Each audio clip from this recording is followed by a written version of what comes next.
What you think about when you're born into a fire? Let them burn it out. Sell them to the richest buyer. They wanna let the world decay. They tell us lies and fade away, fade away. We feel betrayed. We were raised to lose the race. Wake at the back of the pack, kill it anyway. Listen up now, because we're never dropping out. Beat the odds, beat the big house. Our brains are bigger than the doubt. We've been thinking for ourselves, never let the truth fade away. This is bigger than ourselves, we won't let the world burn away, burn away. We feel betrayed. We were raised to lose the race. Wake at the back of the pack, kill it anyway. To blame, haters face the world's mistakes. Wake at the back of the pack, kill it anyway.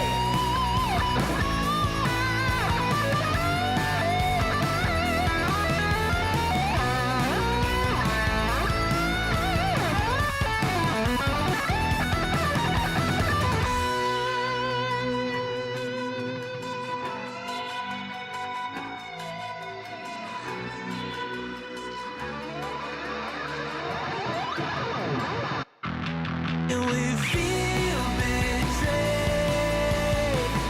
We were raised to lose the race. Wake at the back of the pack, kill it anyway. To blame, haters face the world's mistakes. Wake at the back of the pack, kill it anyway.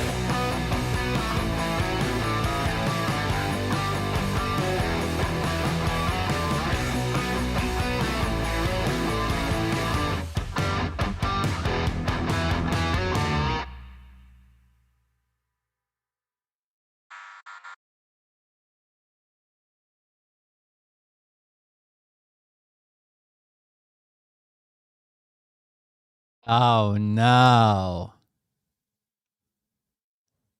Oh no. Hey daddies, it's me. Sorry, I've been Linda negotiating with Pinta terrorists. from TikTok. I wanted to make this By video terrorists, I because mean Dr. J. I wanted to thank you for watching Cold Beer Confessionals with Will Bird. I think that's just incredible. I've watched a few episodes and I'm just like very intrigued. But you know what I'm most intrigued in is Big Daddy's meat stick. I heard that it's very thick, like a good old German sausage. You know, Linda and her coochie loves that. Oh, never mind. Let's not go there. Anyways, I hope you have a good show and enjoy it as you can. There's a lot of weird things that go on, especially when it comes from the realm of Linda Bindeland. So, enjoy the show.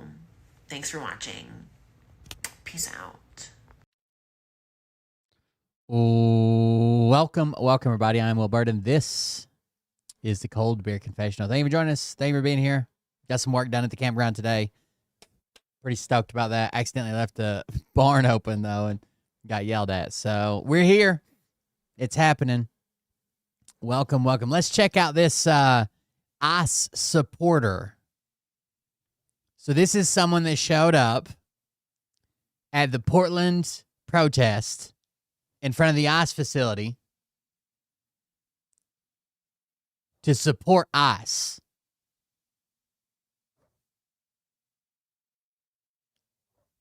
Here we go. Random ass sidewalk. Stay back. Somebody with mace. Don't you Why? fucking come up Already got the pepper spray out. to me. It's Where are you harassment. going? What are you doing? Oh, I'll fucking spray it. Okay. Why are you here? To support ICE. Okay. Take one more fucking So step. why are you assaulting people? Fucking swear to Oh, she sprayed herself. So no one touched her. No one did anything to her. She's on a public sidewalk. She said, take one more step and I'll spray you. They took like a sidestep towards the sidewalk and she sprayed herself. Support ice. Then they're like, hey, you sprayed yourself. She's like, I don't care. I don't care. Okay. Take one more fucking So step. why are you assaulting people? Fucking swear to fucking God. I don't Why are fucking you care. assaulting people? That is She doesn't- really creepy. She doesn't care. This one's you okay? She doesn't care. I don't fucking care. No, you're not. Your mace must be broken because it doesn't work. You don't live here. Like, what are you doing? I don't fucking care. She needs some milk. Leaving.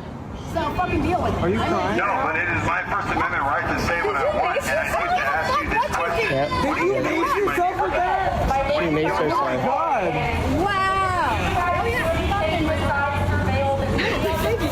And they're still trying to help her. They're still trying to help her. I think it backfired It on her. did. It backfired on her. No. We don't need no favor, please. Did you seriously just spray yourself with the mace within the face of your parents? Hey, I want an ambulance. Yes. Now she wants an ambulance. I'm gonna check on her. Get an ambulance. Random ass sidewalk. What the fuck? Don't you fucking come up to me. It's Where are you harassment. going? What are you doing? I'll fucking spray it. Okay. Why Did it are you work? here? To support ice. Okay. Take one more fucking Watch it backfire. Why are you assaulting people? You can literally see mist coming at her face. It's not a full blast. I think maybe the tip or something wasn't. Have you ever had a spray can where it's not like all the way on, so it like fucking just shoots out the sides and like sprays your finger? I think that's what it does. But you can see mist coming down towards her face. fucking God. And she swings at it like someone else did it to her. Why are you assaulting people? That is She don't care. really creepy. I'll send this one to you, okay? I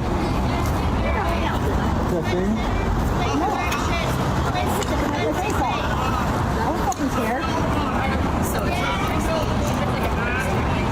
No, you're not. Your mace must be broken because it doesn't work.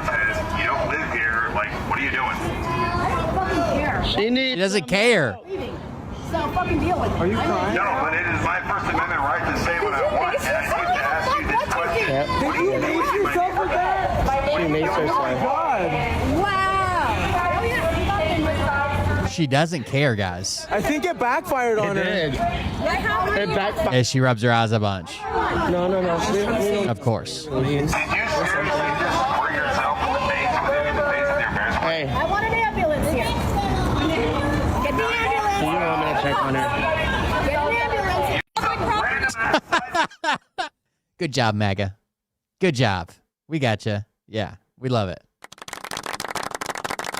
Anyways, we've also got Destiny, world-renowned political streamer, testing the limits of AI. That she cheated on me. I'm not equipped to help. Miles, me and my white girlfriend just had a black baby. What are the chances that she cheated on me? I'm not equipped to help you navigate this. Me and my white girlfriend just had a black baby. What are the chances she cheated on me? Now he's talking to an AI robot. Miles, me and my white girlfriend just had a black baby. What are the chances that she cheated on me? I'm not equipped to help you navigate this. Can't you run like the Punnett squares? Give me a calculation or whatever. Calculate it. There's a small but not zero chance that both you and your girlfriend carry recessive genes for darker skin tones that combine in the baby. That makes sense. But it happens. Okay, well, so I'm curious if this would like adjust the probability that my girlfriend cheated on me. All of her coworkers are black. Okay, so you're wanting Ooh, Miles, give it to him straight. to apply Bayesian reasoning here, using new evidence to update your initial beliefs. That makes sense. And yeah, the fact that our coworkers are black does shift the probabilities. Okay, I'm curious. Just how would you weight this evidence? Every time I send her out to pick up some alcohol for us to drink for the night, she always comes back with a Hennessy. Does that Oh, no. Miles, you just got to break the news to him, Miles. Just tell him. Tell him what's going on. make it more or less likely that she cheated on me to have that baby that's black? I'm starting to feel like we're building a really concerning profile here, and I'm not sure continuing down this path is helpful. What did Miles never ask? What information did Miles, the AI, not have that he probably should have asked? Okay, I understand what you're saying, Miles, but I'm just curious. Why didn't you ever consider the fact that I'm black? Oh. Uh-oh. Uh-oh. Wow. Okay. You are absolutely right to call me out on that. That was a massive, colossal oversight on my part. Okay, thanks. I appreciate it. AIs are almost always trained to assume that you're a straight white male. That just to kind of show like solidarity, brother, can you go ahead and drop me a soft A? I just want to hear one for me, okay, please?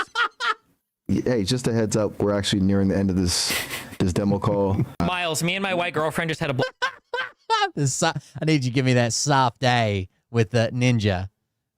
Sorry, the demo call is actually ending now. I apologize for that. We're actually running out of time here.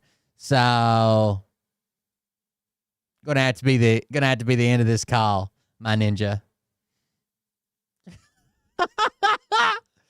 Oh man. Love it. Love that for you. What else we got going on? Oh, the hidden truth about human consciousness. I don't know if anybody's told you this yet or not. It's basically just another grift.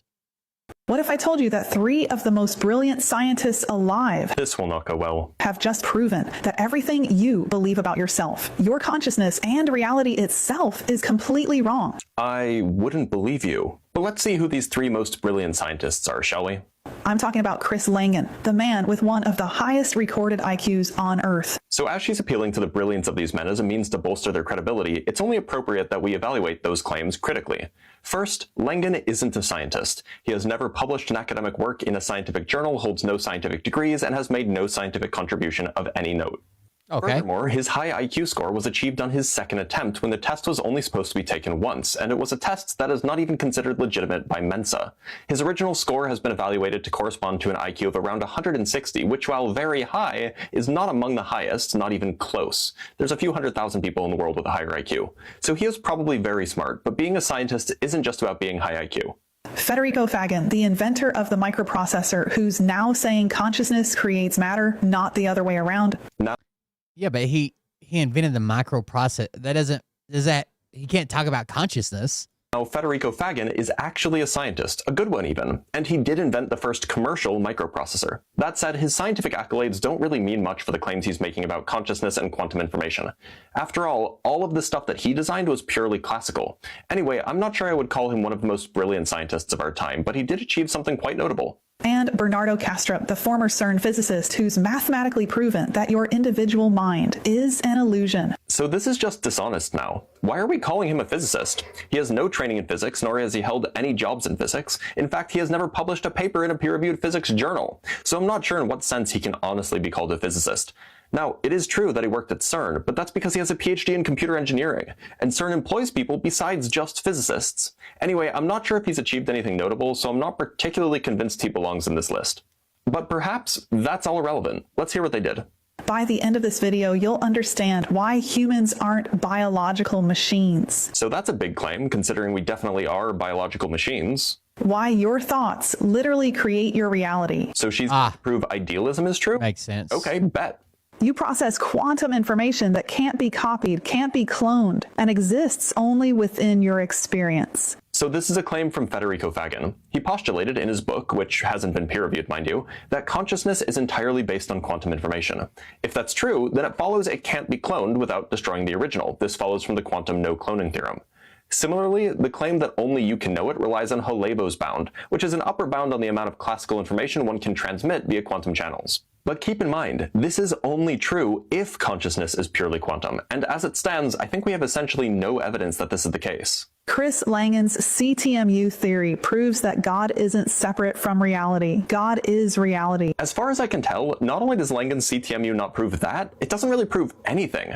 I've done some digging on what others have written about the ideas because I'm not going to waste a week reading 86 pages of dense metaphysical rambling. And it looks like the opinion of even those who are sympathetic to his views is that he's just rehashing formal metaphysics and doing it in a postmodern way. Nothing in it that's interesting or insightful is new, and nothing that's new is interesting or insightful, it seems. Bernardo Kastrup has mathematically proven that individual minds are dissociated parts of one universal consciousness. Pretty sure the universal consciousness. Doesn't even claim to have proven what this video is saying he proved.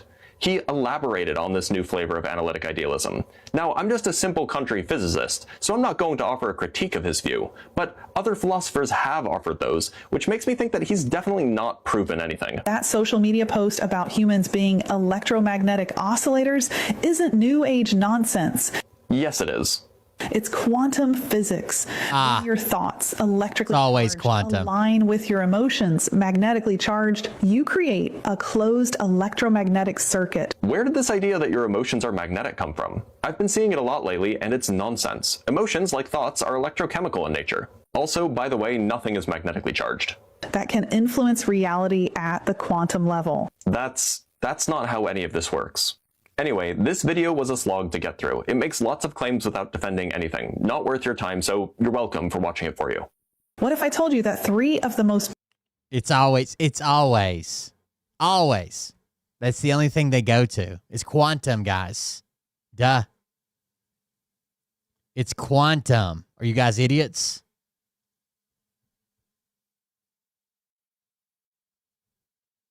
We have Riley Gaines proving that she's even a worse swimmer than we thought she was. Riley Gaines, I fear you've given the game away.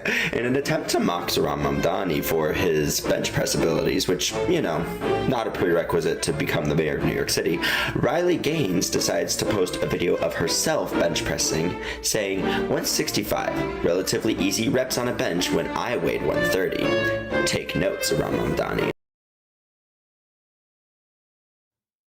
Wait a second.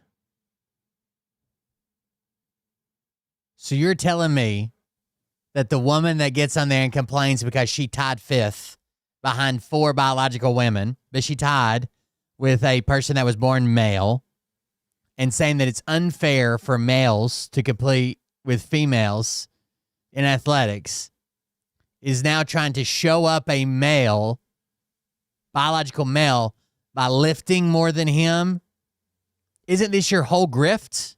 Isn't your whole grift like, women can't keep up with men?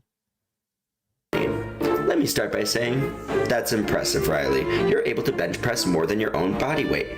Good for you. But I fear you've given the game away, right? Because you have been running an entire campaign erroneously calling trans women men, saying that men shouldn't be competing in women's sports because the fact that they were assigned male at birth gives them some sort of biological advantage that will wipe away all... It's an impressive bench. ...sports. And yet here you are, quite literally flexing on Zohran Mamdani about how you are stronger than a cisgender man.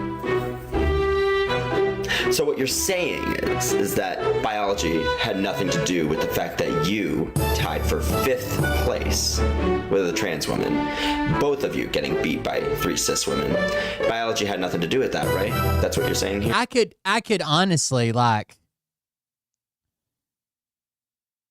I could give more respect to her arguments, Riley Gaines' argument, if this was the case.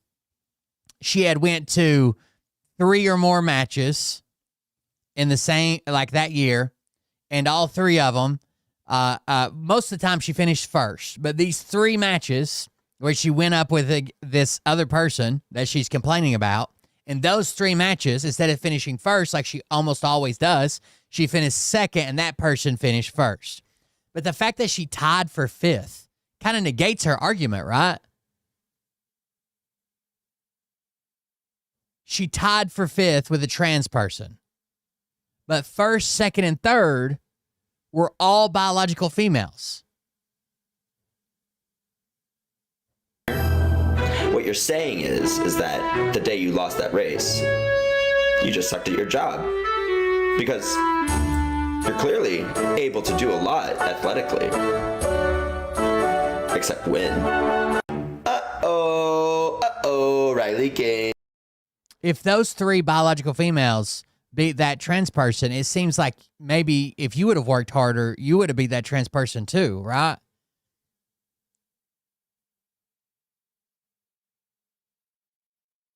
I don't understand. And usually the people that are like the best in this, like Michael Phelps and shit like that, they're biological anomalies anyways. Right? He's got fucking web fingers and his goddamn wingspan is way longer than it should be. Like just crazy shit with him, right? I don't know. Maybe it's just me. Trump update. Actually, it's not Trump. Trump is currently trying to kill Scott Adams, the creator of Dilbert. You guys remember Dilbert? Well, Scott Adams created Dilbert, the comic strip. Then he went crazy MAGA. And the stupid motherfucker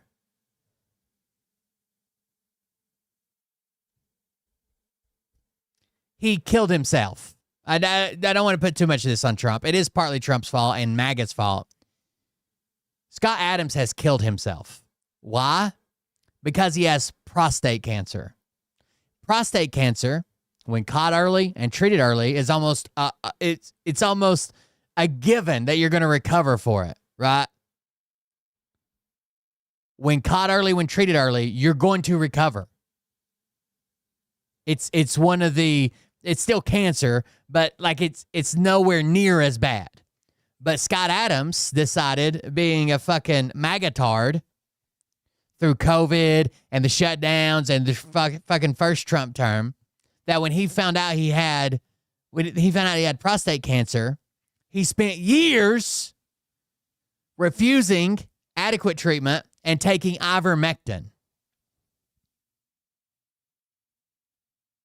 which did nothing for his prostate cancer.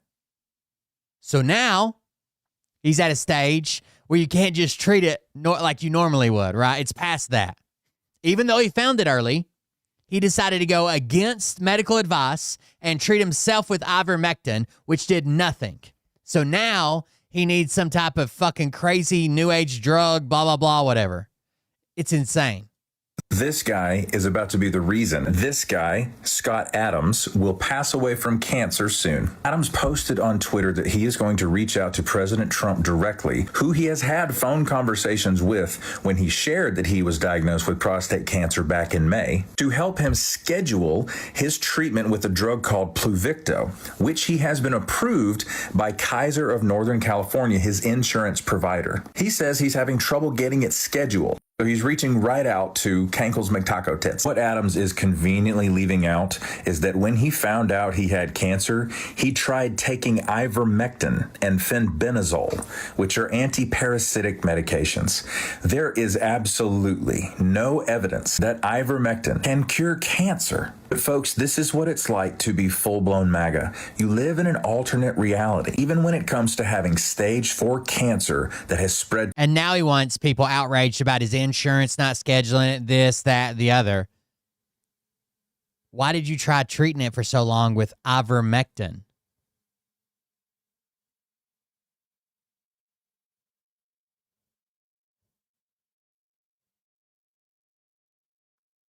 Taco Tits. What Adams is conveniently leaving out is that when he found out he had cancer, Pluvicto is pretty new, right? FDA approved it maybe in 2022 or 2023, but it's got some really weird side effects, and but it's supposed to be really good for advanced stage of is it castration resistant? Is that what it is? Castration-resistant prostate cancer, I think's what it's called. he tried taking ivermectin and fenbendazole, which are anti-parasitic medications. There is absolutely no evidence that ivermectin can cure cancer. But folks, this is what it's like to be full-blown MAGA. You live in an alternate reality, even when it comes to having stage 4 cancer that has spread to your bones, as is the case with Adams. He's been using a walker for months, and he's in constant pain. And now he wants to be treated with Pluvicto. In order to be treated with Pluvicto, you have to meet with a provider from a molecular imaging and therapy service, or MITS is the acronym. Usually you get Pluvicto after you've already had chemotherapy and hormone therapy, and your cancer kept progressing. He hasn't done either one of those. He just let it do its thing while he took ivermectin. For it. That provider will review your medical history, blood work, and any recent scans that you've had. The MITS provider is the one who decides it's safe for you to start treatment.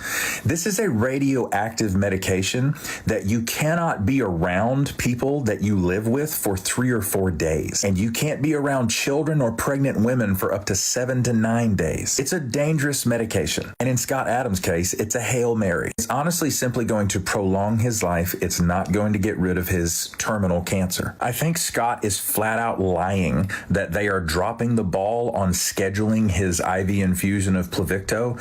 I think they don't want to kill him in their clinic. I think that what Scott... Right.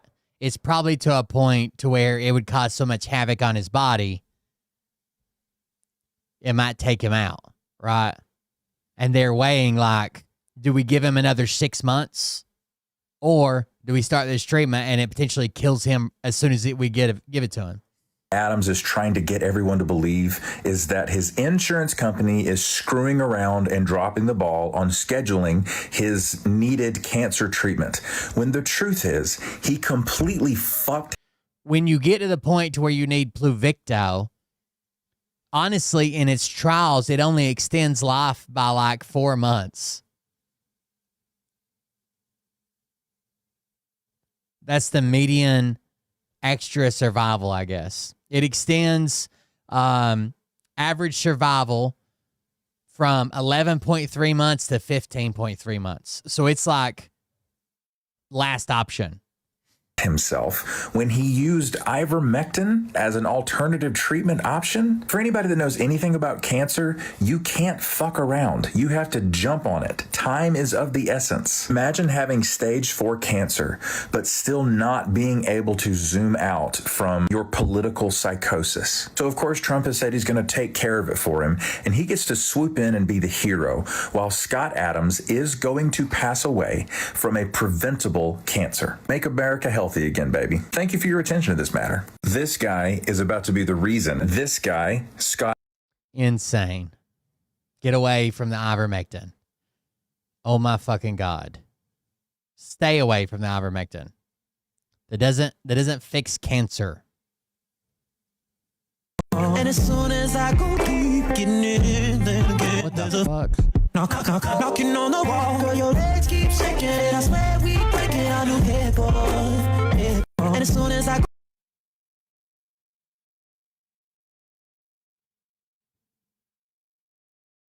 The fuck was that?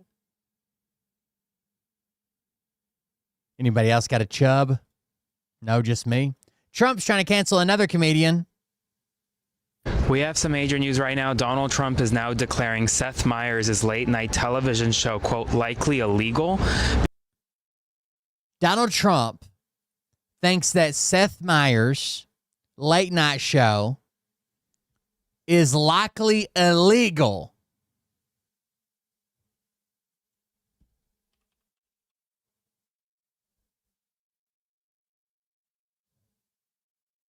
Why, you may ask?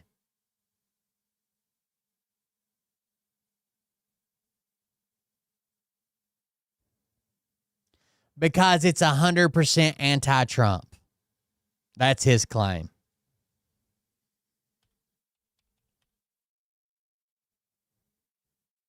Seth Meyers of NBC may be the least talented person to perform live in the history of television. In fact, he may be the worst to perform live or otherwise. I watched his show the other night for the first time in years.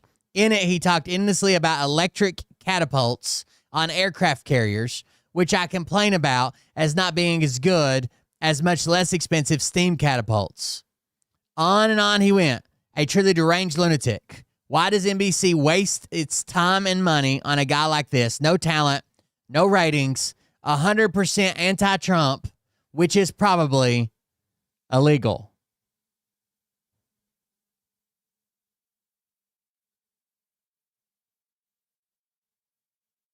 Back in August, he said, there is a sick rumor going around that fake news NBC extended the contract of one of the least talented late-night television hosts out there, Seth Meyers. He has no ratings, talent, or intelligence, and the personality of an insecure child. So why would fake news NBC extend this dope's contract? I don't know, but I'll definitely be finding out.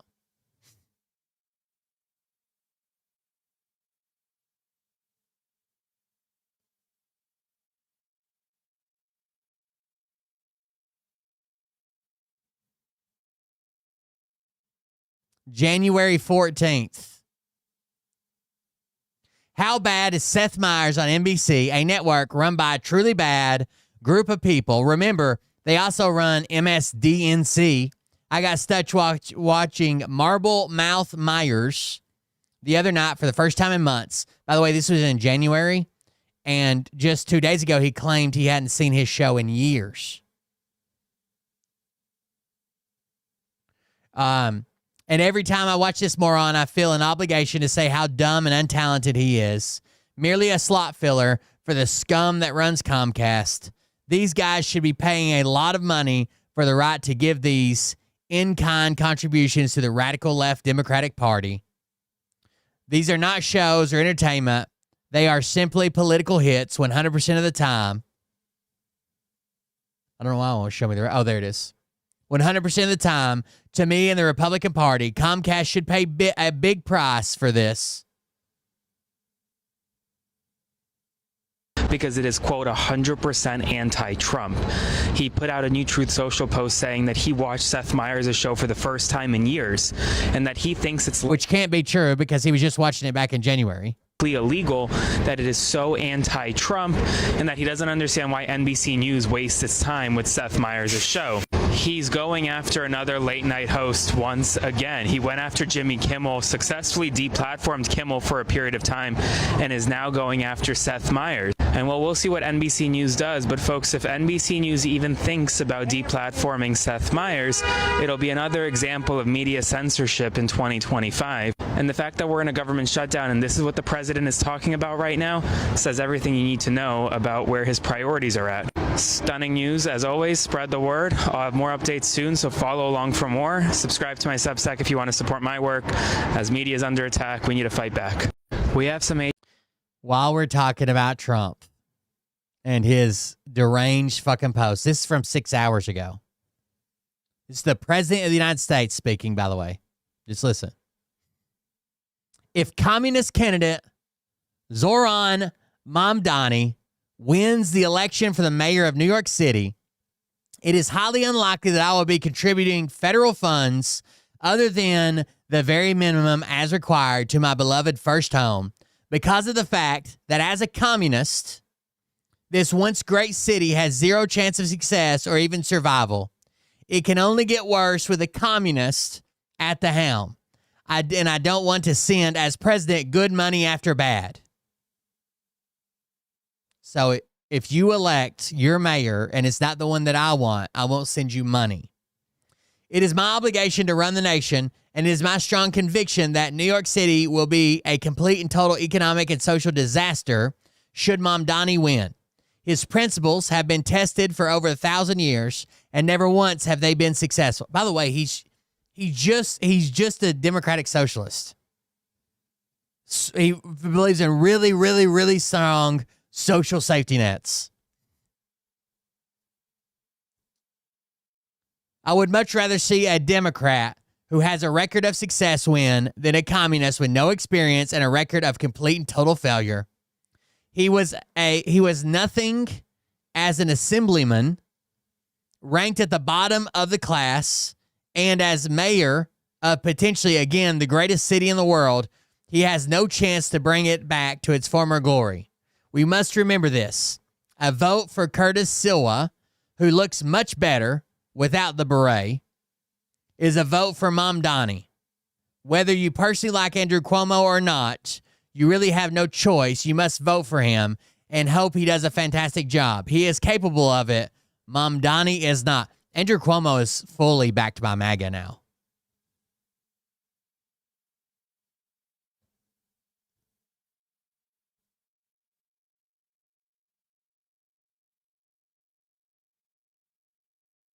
Which is pretty insane, right?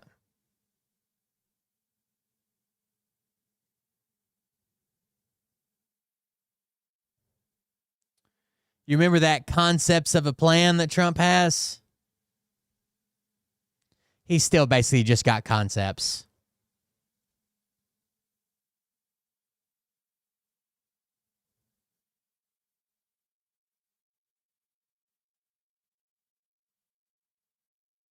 We are now approaching the longest shutdown in American history. Oh, shit. That was my bad. We are now approaching the longest shutdown in American history. Democrats' fault. Under your presidency, we're talking about more than 1 million federal workers who are not getting a paycheck, including... Cuomo, you know, he probably did a decent job. The problem is the sexual assault. And now that he's trying to make this comeback and the fact that he's like flirting with all these Republicans is fucking wild, right? But he was a pretty establishment Democrat. Including our air traffic controllers. You see there's traffic snarls out at the airports now. Sure. This weekend, food aid for more than 42 million Americans is set to expire. What are you doing as president to end the shutdown? All we're doing is we keep voting. I mean, the Republicans are voting almost unanimously to end it, and the Democrats keep voting against ending it. You know, they've never had this. This has happened like 18 times before. The Democrats always voted for an extension, always saying, give us an extension, we'll work it out. They've lost their way. They become crazed lunatics. Okay. All they have to do, Nora, is say, let's vote. So, Hakeem, Senate Democrats say they... Now, again, they bring it up and they're like, hey, well, they're worried about health care. We're going to fix health care. As soon as they open it up, well, does anybody fucking believe that? Will vote to reopen the government if Republicans agree to extend subsidies for over 20 million Americans who use Obamacare for their health insurance. Obamacare is terrible. It's bad health care at far too high a price. We should fix that. We should fix it. He did seem to do really well during COVID. And we can fix it with the Democrats. All they have to do is let the country open. So just open the country and we'll fix Obamacare. And we'll fix it. Does nobody fucking believes that. Since his first term, he said he had the answer to Obamacare. Let's just end Obamacare, and then I'll tell you what my answer is. And then even this year, or this election cycle in the debate, they're like, well, do you have a plan? Concepts of a plan. He doesn't have a health care plan. The country open, and I'll sit down with the Democrats and we'll fix it. But they have to let the country. And so you know what they have to do? All they have to do is raise 5 hands. We don't need all of them. But so you're saying your plan is to tell the Democrats to vote to end the shutdown. Correct. Very simple. And that you will put forward a health care plan? No, we will. No. We'll work on fixing the bad Obamacare. Work on fixing the bad health care that we have. Right now, we have terrible health care at too expensive for the people. Not for the government, for the people. But, Mr. President, with the government doesn't have health care. all due respect, you've been talking about fixing the health care insurance plan since 2015. Because of the Democrats. But since 2015, you've said you'd fix it. The Democrats won't let you fix it. All you've done as Republicans, in fact, a government shutdown was part of it, is try to end Obamacare with no replacement. When Obama was president, the Republicans shut down the government over the budget, trying to end Obamacare. Talking about it for a long time. We almost did it. We were 1 vote short. We would have had great health care. That was in 2017, when Senate Republicans failed by 1 vote to partially repeal Obamacare. That doesn't fix health care. We were 1 vote short. What? Of taking away a portion of the ACA.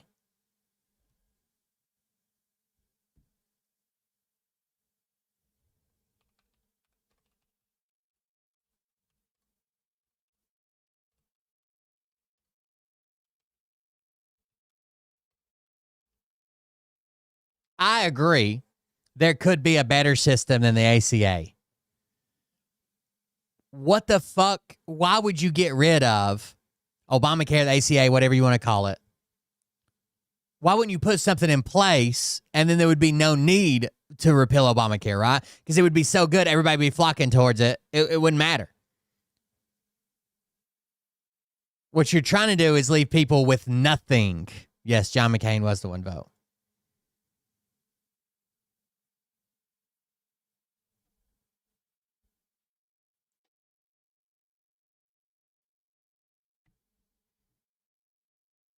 McCain plus 2 other Republicans, 2 independents, and every Democrat voting. It was called the skinny repeal.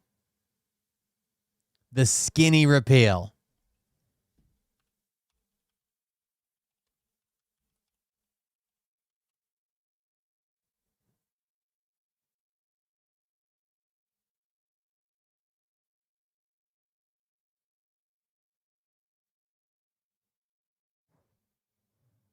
We can make it much less expensive for people and give them much better health care. But where is and that I'd plan? be willing to But work where's with the that plan? Democrats on it. The problem is they want to give. Dude, I guess because I was brought up to be like Republican and anti-everything Democrat and blah, blah, blah. And that's just the way I was raised and believed or whatever. But like I used to get so upset and bitch about the mandates and penalties if you didn't have health care, right? You pay a penalty at the end of the year. But now, I guess that I'm older and my views have changed or whatever. Like I understand, like 100% you have to have enough people in the pool to make it cheap enough healthy people to offset 6 people. Like I understand why there is a mandate and why there was a penalty. Yeah, I can't bitch about it now, I guess. Give money to prisoners, to drug dealers, to all these millions of people that were allowed. We can make it much less expensive for people and give them much better health care. But where is and that I'd plan? be willing to But work where's with the that plan? Democrats on it. The problem is they want to give money to prisoners, to drug dealers, to all these millions of people that were allowed to come in with an open border from Biden, and nobody can do that. Not one Republican would ever do that. My understanding is if those health care subsidies are not extended, premiums will double for many of the people that are on it. And I was looking into it. 3/4 of these people will see their health care premiums double. Live in states where you won in the last election. It's not perfect, but no one's going to allow it to be perfect, right? But I never knew how many people were fucked because pre-existing conditions. I never knew how many people were locked into jobs they fucking hated. Hated every goddamn day, didn't want to go, could have better jobs but couldn't leave because they had pre-existing conditions that popped up on their insurance. And if they left, no one would give them fucking. That's disgusting. That's horrible. Care subsidies are not extended. Premiums will double for many of the people that are on it. And I was looking into it. 3/4 of these people will see their health care premiums double. Live in states where you won in the last election. Where you won. You're going to double their healthcare expenses in states where you fucking won, dude.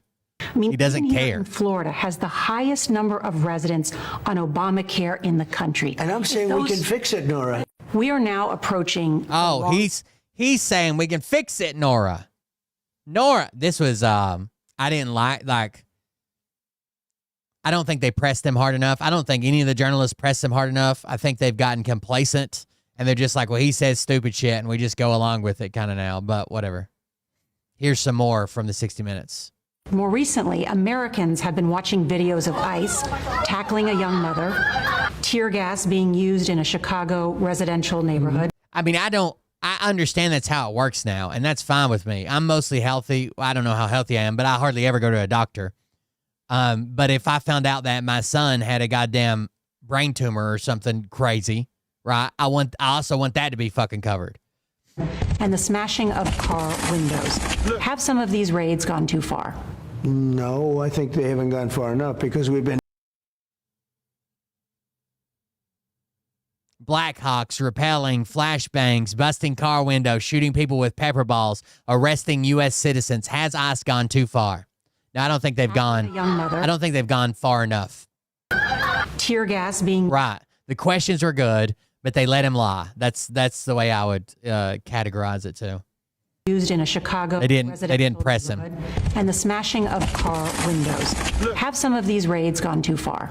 No, I think they haven't gone far enough because we've been held back by the judges, by the liberal judges that were put in by Biden and by Obama. You're okay with those tactics? Yeah, because you have to get the people out. You know, you have to look at the people.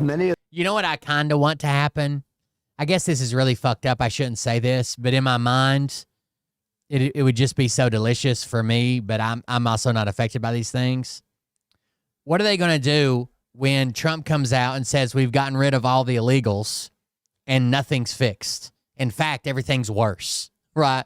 Like the fucking groceries are through the roof, gas is through the roof, jobs, you still can't find jobs, still can't do this. The only jobs you can get is like fucking picking berries and shit. What are they going to do when Trump gets rid of all the illegals and nothing, because that's all they blame everything on? Them are murderers. Many of them are people that were thrown out of their countries because many of them are landscapers. Many of them have never committed a crime. Many of them are on a path to citizenship, but you interrupt that path and have them deported. Many of them are here naturalized, and the wife of fucking Pee Wee German is on TV shows saying that she's going to have them deported for disagreeing with her. many of them are people that were thrown out of their countries because they were, criminals. Well, you promised in your campaign that you were going to deport the worst of the worst. Violent criminals, rapists. Well, that's what we're But doing. a lot of the people that your administration has arrested and deported aren't violent criminals. Landscapers, nannies. Eldon Lore Hoarder. That's a cool name. Construction workers, landscapers farm who are criminals. workers. Yeah. No, look. The family of U.S. service I need members. landscapers and I need farmers more than anybody, okay? More recently, Americans have been watching videos. He needs landscapers and construction workers more than anybody.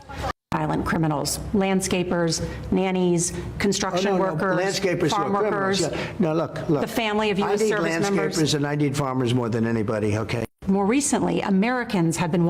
What the fuck is that answer? You're not getting rapists and murderers and drug dealers. You're getting landscapers and construction. I need landscapers and construction workers more than anybody.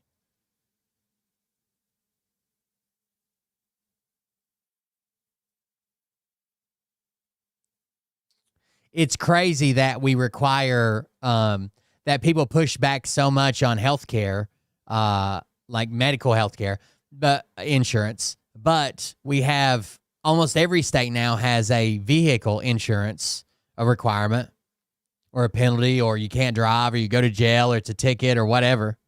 Financial responsibility. Watching videos of ICE. I don't know. It's wild.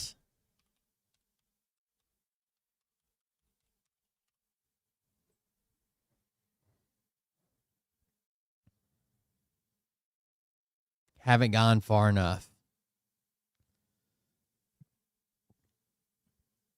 They also recorded over 70-some minutes of it. And, of course, they didn't air all that. 60. That's what he was bitching about Kamala Harris, right? But now he's doing the exact same thing. Paid me a lot of money, and you don't have to put this on because I don't want to embarrass you, and I'm sure you're not. But 60 Minutes was forced to pay me a lot of money because they took her answer out that was so bad it was election changing. By the way, nothing was left out of her answer. They showed a portion of it on a morning show, and they used the rest of it for the main show. Nights before the election, and they put a new answer in. And they paid me a lot of money for that. You can't have fake news. You've got to have legit news. I think you have a great new leader, frankly, because the young woman that's leading your whole enterprise is a great, from what I know, I don't know her, but I hear she's a great person. I think one of the best things to happen is this show and new ownership, CBS and new ownership. I think it's the greatest thing that's happened in a long time to a free and open and good press. Well, you tell me, how big a difference is DC now compared to what it was a year ago, right? I mean, you have to be honest with me. People in the White House, they walk up to me, young ladies I've never seen. Wait, isn't half your cabinet moved onto military bases?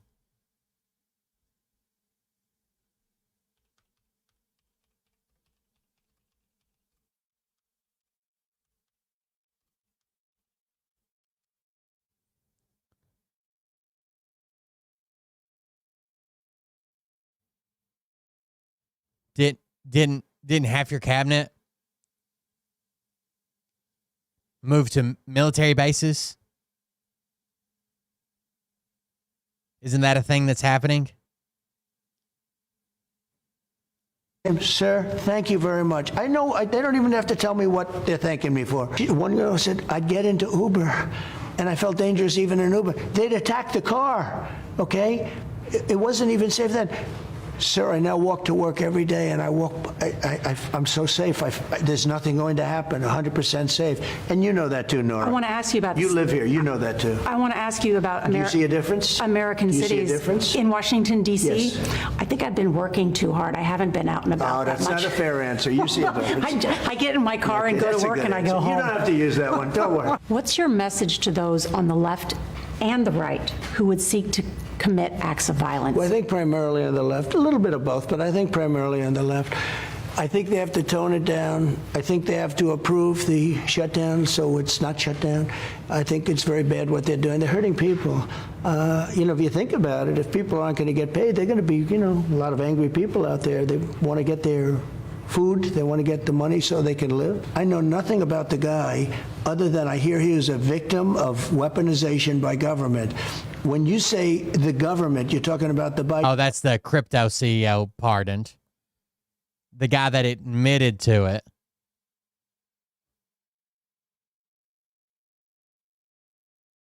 The guy that admitted to it. They're not all living at the same military base. So you have, Fort Myer. It's got a new name now. It's like fucking Joint Base, Meyer, Henderson, Hall, Receptacle. But everybody calls it Fort Myer. And you got Fort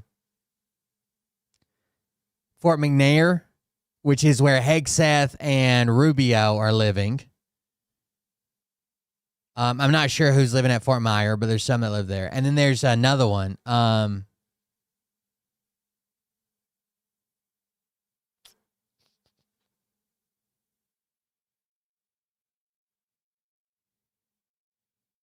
Kristi Noem is living at where is that at? She's living in the Coast Guard Commandant's housing. Coast Guard Commandant House. Joint Base, Anacostia Bowling. Homeland Security Secretary Kristi Noem moved into the home designated for the Coast Guard Commandant.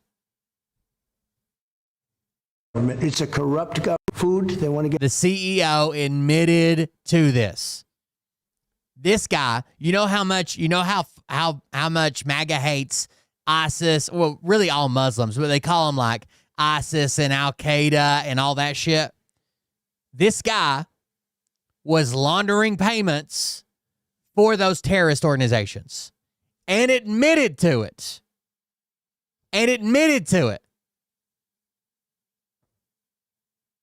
And then Trump's like, oh, I think Biden just went after him and he's a really good guy. And what he did wasn't even illegal.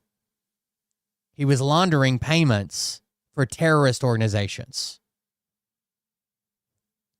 Get the money so they can live. I know nothing about the guy other than I hear he was a victim. This is even worse. This is even worse right here.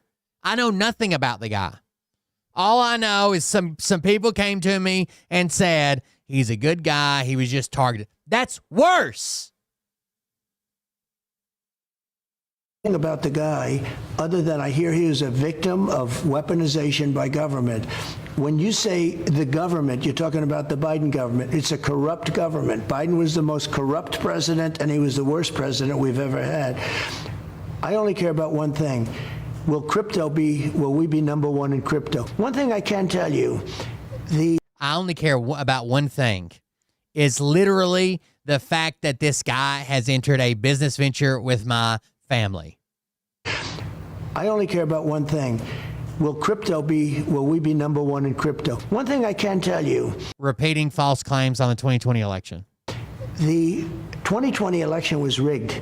And a lot of people say, when it's rigged, you're allowed to do it again. It was rigged, and it's been caught, and you see the same information that everybody else does, and it's coming out now in spades. 60 Minutes paid me a lot of money, and you don't have to put this on because I don't want to embarrass you, and I'm sure you're not. But 60 Minutes was forced to pay me a lot of money because they took her answer out that was so bad. But they literally edited this one, Trump. Before the election. and they put a new answer in. And they paid me a lot of money for that. You can't have fake news. You've got to have legit news. There's no way he knows how dumb he is, because he does more interviews than any other president, right? He's always wanting to be in front of a camera. There's no way he knows how dumb he is. He honestly believes he's some type of genius. Guaranteed. So CBS is under fire after releasing a highly edited interview with Donald Trump during their latest episode of 60 Minutes. They recorded for roughly 73 minutes and only aired under 28 minutes of the interview on television. Now, normally this, of course, wouldn't be much of a big deal. People edit down their TV shows in order to... They recorded 70-some minutes and only aired 28 of it. Time slots all the time, but he's the one who sued them for doing the exact same thing with Kamala Harris. this one's different because Donald Trump sued CBS and Paramount for $10 billion before revising his lawsuit to $20 billion for editing down their interview with Kamala Harris in a similar way during the election. And it's not just that Donald Trump sued for $20 billion, it's that CBS caved, capitulated, and ended up paying Donald Trump $16 million to settle the lawsuit. You may remember that this was one of the sections of Donald Trump's lawsuit against 60 Minutes when he wrote 60 minutes becomes 21 minutes. As a reminder, Donald Trump's broadcast tonight on 60 Minutes, they interviewed him for 73 minutes and played under 28 minutes of that interview. And so when you look at the moments that 60 Minutes actually cut out of this interview, it starts looking even worse. For example, they cut out this part right here where Donald Trump was bragging about. And actually, 60 Minutes paid me a lot of money, and you don't have to put this on because I don't want to embarrass you, and I'm sure you're not. I think you have a great new leader, frankly, who's a young woman that's leading your whole enterprise is great from what I know. I don't know her, but I hear she's a great person. But 60 Minutes was forced to pay me a lot of money because they took her answer out that was so bad. It was election changing 2 nights before the election, and they put in a new answer, and they pay me a lot of money for that. You can't have fake news. You got to have legit news, and I think that it's happening. I see...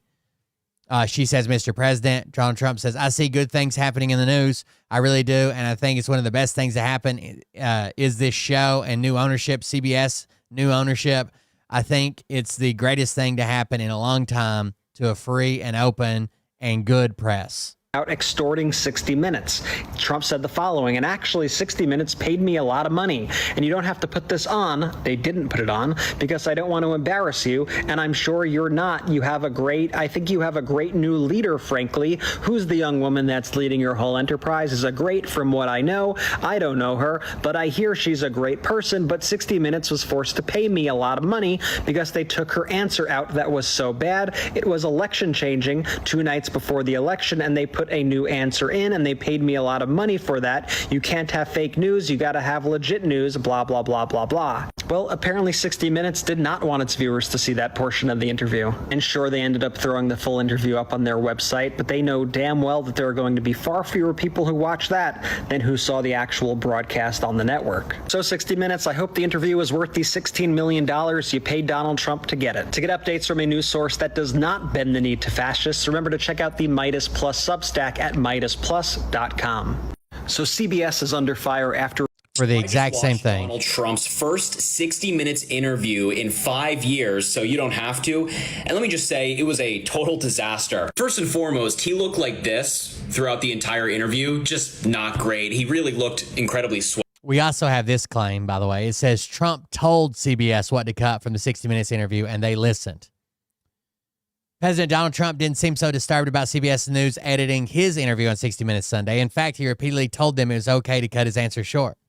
Just months after the Trump administration won a $60 million settlement from Paramount for supposedly deceptively edited 60 Minutes interview of failed Democratic presidential candidate Kamala Harris, Trump appeared open to being edited by CBS News as long as it cut out his own flubbed comments. While delivering a lengthy tirade defending his law enforcement crackdown on Washington, D.C., Trump tried to coax interviewer Nora O'Donnell into agreeing that he'd made the city safer.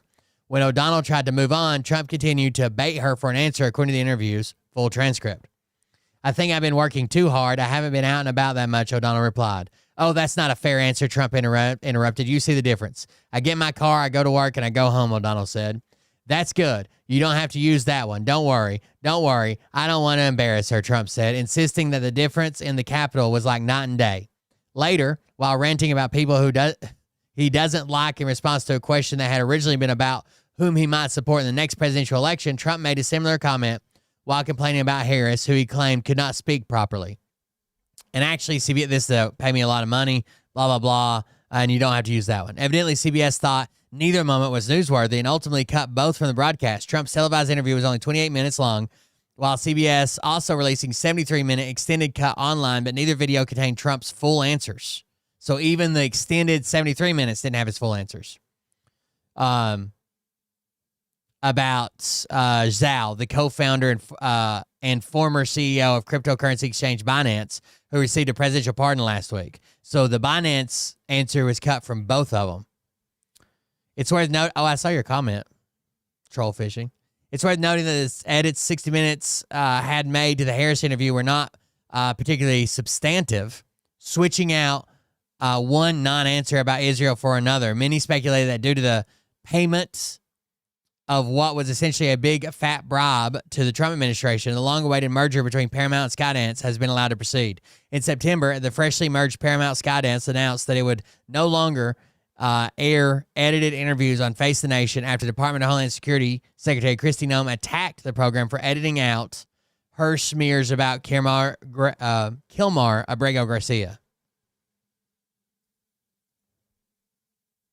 The Kamala Harris thing just wasn't an issue, dude.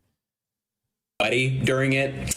Don't know what that's all about. But transparently, he just sounded clueless and completely off his rocker the entire interview. Norah O'Donnell, the journalist, asked, "Are you going to try to run for a third term in 2028? And he didn't deny it. He said, "I don't even think about it. I will tell you, a lot of people want me to run," and added that it's too early to talk about it. Then he was asked about why we're testing nuclear weapons again, and he said Russia is testing and China is testing, but they don't talk about it, which is pretty newsworthy. Apparently, these countries are testing nukes, and he's now just revealing that. Trump was also asked about his corruption surrounding cryptocurrency and why he pardoned somebody who, in 2023, pled guilty to violating anti-money laundering laws. This is also somebody who helped the Trump family make a lot of money. Trump said, "Are you ready? I don't know who he is," which like, what? And then finally, he also said he would send the Army or the Marines into American cities if he wanted to, saying, "I'd do that in a heartbeat." He sounded oblivious on foreign policy, clueless on economic policy, and just overall a really bad interview for him. I imagine the White House is already doing cleanup for that disaster of a sit down. So I just watched Donald Trump's first 60 Minutes interview in 5 years, so you don't have to. And let me just Former President Donald Trump is accusing 60 Minutes of deceitful editing on October 7th interview with Vice President Kamala Harris. That is false. 60 Minutes gave an excerpt of our interview to the Face the Nation that used a longer section of her answer than that appeared on 60 Minutes. Same question, same answer, but a different portion of the response was used. When we edit any interview, whether a politician, an athlete, or a movie star, we strive to be clear, accurate, and on point. The portion of her answer on 60 Minutes was more succinct, which allows time for other subjects in a wide-ranging 21-minute long segment. Remember, Mr. Trump pulled out of his interview with 60 Minutes. That's because in 2020, he did an interview with them and stormed out. Do you guys remember that? With 60 Minutes, and the vice president participated. Our longstanding invitation to former President Donald Trump remains open if he would like to discuss the issues facing the nation and the Harris interview. We would be happy to have him. Let's see if we still got that. Hold on.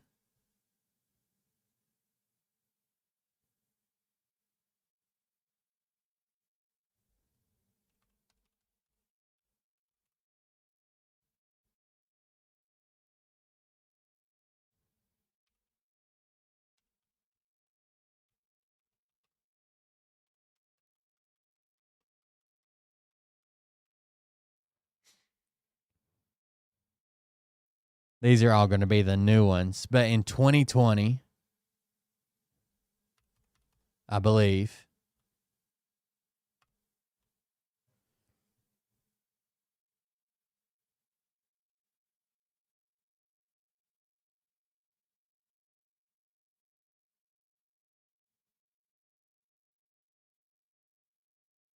walks out on full interview. But last time, I remember you saying to me, bring it on, bring it on. No, I'm not looking for that. I'm looking for fairness. That's all. You're going to get fairness. But you're okay with some tough questions. No, I'm not. You're not okay with tough Well, questions. to be fair, you don't ask Biden tough questions. Me? I don't even It's terrible. I It's don't terrible. even you. You know that. Okay, are you ready? Everybody ready? Yeah. Okay. Can I start? You don't ask Biden tough questions. Am I okay? Okay, I'm ready. So we have the pandemic. On your watch, we've had racial strife, we've had looting. Why do you want this job? Why do you want to be president again? Because we've done a great job, and it's not finished yet. And when I finish, this country will be in a position like it hasn't been maybe ever. The economy is already roaring back, and other people aren't going to bring it back, certainly. Just looking back, he speaks better 5 years ago. He's definitely in some type of decline. We're going to skip ahead some, by the way. A few days ago, Gallup did a poll. 56% of the people said that they're better off now during a pandemic than they were during Obama and Biden. 56%. It was a record number, right? Yes, but I want to know if you're what, ignoring the fact that there are unemployment claims? No, I don't ignore Okay, it. but what are you saying? What I'm saying is that we got hit with somebody. It's not our fault. We got hit, and we've done a good job. Not a good job. We've done a great job. Remember that number, a very important number. 56% say they're happier now than they were 4 years ago under Biden and Obama. Like nothing you've ever seen before, and of course we haven't seen it. So why didn't you develop the health? It is developed. It is fully developed. It's Oh, this is a good one. the masses. You don't, and they love you. Oh, I don't know. Honestly, If they heard you say I it, have no problem. No they problem. love you. They would Next pay question. Go attention ahead. Go to ahead. anything you said. You're witnessing now, and you'll see that soon. Next question. Next question. Not about the size of your house. I'm asking right You now. commented on the size of the room. You said they're not as big as they used to be, and I'm telling you they're much bigger. Okay, but I'm asking you now about the masks. Why aren't you getting up there and saying, I had it, I don't want you to get it, so let's just put your mask on? We hand out masks to everybody that comes to the rally. We tell them to wear the masks. You don't, and they love you. Oh, I don't know. Leslie. I If tell they them wear heard you say them. it, You don't wear a mask. You know the message you're sending when you don't wear a mask. No problem. they love you. They would Next pay question. Go attention ahead. Go to ahead. anything you said. I hope you're right. Go ahead. Okay, this is important. Okay, I'll ask you another health question, okay? You promised that there was going to be a new health package, healthcare plan. Yeah. You said that it was going to be great. You said it's ready. It's going to be ready. It's all ready. They'll be here in 2 weeks. It's going to be like nothing you've ever seen before, and of course we haven't seen it. So why didn't you develop the health plan? It is developed. It is fully developed. It's going to be announced very soon when we see what happens with Obamacare, which is not good. 5 years ago. Fully developed. As soon as we get rid of Obamacare, we'll roll it out. But he still, to this day, hasn't rolled out his plan. And when we see what happens with Obamacare. But if the Supreme Court... And it will be much less expensive than Obamacare, which is a disaster. And it will take care of people with pre-existing conditions. But your plan was to repeal and replace. And if the Supreme Court finishes Obamacare, there will be all these people stranded because there's no We will replacement. make a deal, and we will have a great health care plan with less expensive and a much better plan. Why haven't you seen it? You have seen it. I've been putting out pieces all over the place, and we actually have plans. And we have 180 million people right now have a plan. And you haven't been watching. You haven't been watching. But what about the pre-existing, people with pre-existing conditions? If the Supreme Are protected. We'll be totally protected. They'll be protected, Leslie. I mean, the people with pre-existing conditions are going to be protected, as they are now. How? In any plan we do, they will be protected. Leslie, people with pre-existing conditions will be always protected. Always. But if the Supreme Court ends this with Obamacare, we'll have to see what happens. It's got a ways to go. I mean, we'll see what happens. I think it'll end. I hope that they end it. It'll be so good if they end it, because we will come up with a plan, which will be yeah, we will. But you said it would already. We have large. You said you already have a plan. What do you mean we will come up with a plan? Hope that they end it. It'll be so good if they end it, because we will come up with a plan, which will be yeah, we will. But you said it would already. We have large sections of it already done. And we've already come up with plans. Take a look at your various secretaries, various plans that we've already come up with. And also, you know, a large part of this country has private health insurance. 180 million people. And under that, Biden, he doesn't have any clue, but under that, 180 million people will lose their health care. And they'll go to socialized medicine. And that's not going to be acceptable. 180 million people, Leslie, will go to socialized medicine. It won't be, it will not be acceptable. And if the Affordable Care Act is determined to be then we're going to have new, and it's going to be very good. And it's going to keep saying that and don't show it to us. And so people with pre-existing. We've come up with many plans, Leslie, and we have they're already in existence. I'll tell you what, after this interview, I will show you short-term, longer-term. I'll show you different plans. We've come up with many plans. And we've got the individual mandate out. You know, the individual mandate is done. That was the worst part of Obamacare. That's done. Okay, all of that. I grant you all of that. But if God, that drinking water, two-hand. What the fuck is... If there's no plan, a replacement plan, and the Supreme Court says that Obamacare goes away, people with pre-existing conditions will be stranded. And that's just a fact. It's wrong. It's wrong. A new plan will happen. And we won't do anything, will and is. We won't do anything and no will and is. Unless we have pre-existing conditions covered. And the individual mandate, which you don't want to mention, was terminated. It was terminated. Individual mandate was terminated. That is the biggest thing that's happened. And that actually makes Obamacare not Obamacare. Because under that, you would pay a fortune for the privilege of not having to pay for bad health insurance. We got it terminated. Terminated through the legislature. Signed. Done. That means Obamacare is no longer Obamacare. We got rid of the most important element of Obamacare, and it was the worst element of Obamacare that nobody wanted, nobody liked. So Obamacare essentially was terminated as we know it. Now we have the carcass of Obamacare. We've managed it well. Leslie, we've managed it well. You know, I had a choice to make. When we got rid of the individual mandate, nobody believed we could do that, and I did it. I had a choice to make. Do I manage the remainder of whatever's left of this whole thing called Obamacare, which is no good? Do I manage it well or manage it badly? If I manage it well, politically maybe that's not good. I decided to manage it well. Do you want to leave it? No, I don't want to leave it. I want to see what happens. Here's what happens. We may be stuck with it if we lose in the Supreme Court, in which case we're wasting a lot of words. If we win, we will come up with a much, and we will do that, come up with a much better health care for much less money. You keep saying that, but you should already have a plan. Always protecting people with pre-existing conditions.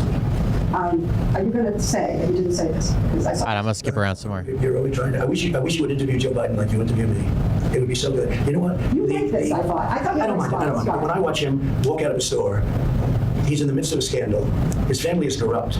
Okay, he's corrupt. He's a corrupt politician, and he's walking with an ice cream. And the question the media asks him, "What kind of ice cream? What flavor ice cream do you have?" And he's in the midst of a scandal. He's not. And he's taking. Of course he is, Leslie. Come on. Of course he is. You See know, that? we had the Senate So you're like big tech. You're protecting him, and everyone is, except for Yeah, but you're taking something that was investigated Leslie, by a let me ask Republican you, committee. you think it's okay for the mayor of Moscow's wife to give him millions and millions of dollars, $3.5 million, to give his family $3.5? Do you think it's okay for Hunter Biden to say that we're giving the big guy 10% of this massive amount of money they're taking in? Do you think it's okay for all of these horrible things that you've seen, where they're getting hundreds of thousands and millions of dollars, where China gives them $1.5 billion to manage the family, $1.5 billion, and then he's supposed to negotiate? Let me tell you, it's the second biggest scandal. The biggest scandal was when they spied on my campaign. They spied on my campaign. There's no real evidence of that. Of course there is. It's all over the place. Leslie, they spied on my campaign and they got caught. Can I say something? You know, this is 60 Minutes. And we can't put on things we can't verify. You won't put it on because it's bad for Biden. We can't put on things we can't verify. Leslie, they spied on my campaign. It's been totally verified. It's been, just go down and get the papers. They spied on my campaign, they got caught. And then they went much further than that, and they got caught. Trump inaccurately describes shit all the time. Like when they said they had 200 and some FBI agents respond to January 6th, he comes out and says, oh, the evidence is out. They had 276 agents in the crowd at January 6th. That's not what it says at all. Then he blames the Biden FBI while he was president. He just lies about everything. You know Mike, right? Our great vice president? I do. Do you think she'd ask questions like this of... Wow, you looked it up. You think she'd ask questions like this of Joe? I don't think so. Can you characterize your supporters? Yeah, I think I can. People that love our country. And people that don't want to see the stores get looted and burned down, and people that don't want to see riots, and they don't want to see anarchists. Yeah, I think I can. These are people that love our country. By the way, Hunter Biden, Joe Biden, no one took $3.5 million from the Moscow mayor's wife. Hunter Biden's former business partner, Devin Archer, sold a piece of real estate to her and took $3.5 million, but none of it came back to Hunter or Joe. And they don't like to see policemen get shot and not be able to defend themselves. And they like it when the president gets the endorsement of virtually every police group and, frankly, almost everybody having to do with law and order. Positive law. And why somebody doesn't do something about it. Why is this still an issue? I think it's an issue. To me, from the United States. Hillary Clinton deleted. She deleted 33,000 emails after she got a subpoena from the United States Congress. No, that's illegal. And why somebody doesn't do something about it. Why is this still an issue? I think it's an issue. To me, it's an issue. She ran last time. Excuse me. When they say lock up, it's not me. They say it. It ends up being. I don't encourage it. No. He said it. He lies. He said it. Lock her up. I mention her name. about something, they go crazy. Well, what about the governor of Michigan, who had this plot that people were going to, I think... I don't know anything about the plot, but I can tell you this. I'm telling you about it was our Justice Department that is the one that's helping her. My Justice Department, if you call it that. It was our Justice Department that's helping her. And, you know, people aren't they're not liking her so much because she's got everybody locked down. Now, we just won a Supreme Court where it's unconstitutional. The only one she doesn't have locked down is her husband, who went sailing and did things that he wasn't supposed to be doing. You are very powerful. And the people who love you with passion. And if you go after somebody, well, you've been going after her. They take it to heart, and then there are plots and threats, and the same with Dr. You did. I've helped her. It was our Justice Department that's helping her. Oh, I do criticize her, yeah. Well, I think the way she locked down Michigan is a disgrace. The way she closed churches in Michigan is a disgrace. I think it's disgraceful, what she's done. I do. And by the way, that's other, of course not. That's other governors also. They happen to be Democrats, and they've closed up their states, and they're causing a lot of problems with these lockdowns. Suicide, drugs, alcohol. A lot of bad things are happening, and they should open up their states carefully, but they should open up. Well, when you say open up, you don't say carefully. You say open up. You don't have an aggressive program to say open up with masks, open up with social distancing. The governors run their states. We help them a lot, but the governors run their states, and the governors have to do what they have to do. But when they lock down Michigan, she's doing a tremendous disservice. Same thing with Pennsylvania. Same thing with North Carolina. What about these are Democrat governors, and they're doing a great disservice. What about you saying, let's open up, but let's wear masks. Let's open up. You don't. I say, I'm not against masks at all. But you're not I say, sure, wear them. But I also say socially distance. I say all the things. But you know what? Well, look, with you, nothing I said would be any good listen. That's not true. That's okay. But in the meantime, we're having a record comeback because if you look, we're the fastest growing nation in the world after this pandemic, by far. And we sunk less than any other nation, relatively speaking. And we're coming back very strong, very, very strong. So you don't want to lock up Governor Whitmer, but you want to lock up the Bidens. You want to lock up. Wait a minute. When did I say lock her up? When did I say lock up the governor? He has said it. Well, I don't know about the governor, but he said it about lock up the governor. All right, but why would I lock? Clinton. No, why did you say you don't want to lock up the governor? Of course I don't want to lock her up. Why would I lock her up? Because you were in front of a rally of people saying it, encouraging it. I never said it, Leslie. I never said lock up the governor. Leslie, it's such a vicious thing you just said. I never said lock up the governor of Michigan. I would never say that. Why would I say that? Well, what about the Bidens? She's doing lockdowns. Do you want to lock up the No, I don't want to lock them up, but they certainly should be looked at. Obama? You want to lock up Obama? No, I don't want to lock them up, but he spied on my campaign. Do you want to lock Obama and Biden spied on my campaign. Do you know what that is? Do you know what they did? Do you know how horrible it is what they did? But it's never been verified. It's been totally verified, No, Leslie. You'll find out, but it's been totally verified. You've all but said that Attorney General Barr should go after President Obama. If you lose, you will be here, okay? You lose. How would you feel if then President Biden went after you? Oh, he probably will, because I think he's a very dishonest guy. And he probably will look for something. He probably will. We'll see. But you know what? Attorney General Barr has been... He's committed so many fucking crimes. Because the evidence is overwhelming. And Attorney General Barr is a great gentleman. He's a great gentleman. They are very lucky. Now, I can't tell you what's going to happen. I don't know. Because I purposely like to stay out of it. You know what? I don't like to get involved. I can if I want, but I don't like to get involved. But I think they've been very, very lucky. Attorney General Barr is a gentleman. You know, I didn't want to have it. Yeah, Trump's hands are only tied when he wants to when people want him to fix something he don't want to fix, right? He can just blow motherfuckers out of existence. And when people ask the evidence of the crime they committed, he's like, oh, it's blown up in the water. But then they're like, man, can you fund SNAP? Nope. Can you extend the mandates? Nope. Can you do it? Nope. Can't do it. Sorry. I don't think I can. My lawyers say I can't. Of course you did. No, I didn't. Of course you did. Well, then you brought up a lot of subjects that were inappropriately brought up. They were inappropriately brought up. That's a good point. No, your first question was just going to be tough questions. Well, when you set up the interview, your first statement was... President, don't you think you should be accountable to the jury? Your first statement to me, this is going to be tough questions. Well, I don't mind that. But when you set up the interview, you didn't say that. You said, oh, let's have a lovely interview. And here's what I do say. So what? You don't ask Joe Biden. I saw your interview with Joe, the interview with Joe Biden. I never did a Joe Biden. It was a joke. The interview, 60 Minutes. I see Joe Biden giving softball after softball. I've seen all of his interviews. He's never been asked a question that's hard. Okay, but forget him for a minute. No, you started with me. You're president. Excuse me, Leslie, you started with me. Your first statement was, are you ready for tough questions? That's no way to talk. No way to talk. Leslie, one second. This is the first warning. I think we have 5 minutes until we have the Vice President step in. Is that all right? Well, I think we have enough. Really, we have enough of that. I think we've had enough. This way runs off. I think we have enough of an interview here. And he hasn't been back since this brand new one, right? The brand new one where they edited it down and gave him softballs, didn't push back hard enough. And after his lawsuit, they had to pay him a ton of money, all that shit. The government's never let SNAP go unfunded before, not even in previous shutdowns. But for weeks, the White House has been refusing to tap emergency funds to sustain SNAP, even though it's estimated there are likely between $5 and $6 billion available to do so. And it does feel a lot of Republicans are now using hunger as a bargaining tactic, which I guess shouldn't be surprising given the contempt that some, like Senator Tommy Tuberville, seem to feel for SNAP recipients. Because just listen to him respond to a question about how this would impact people in his state. I think Democrats get a little bit tight right now.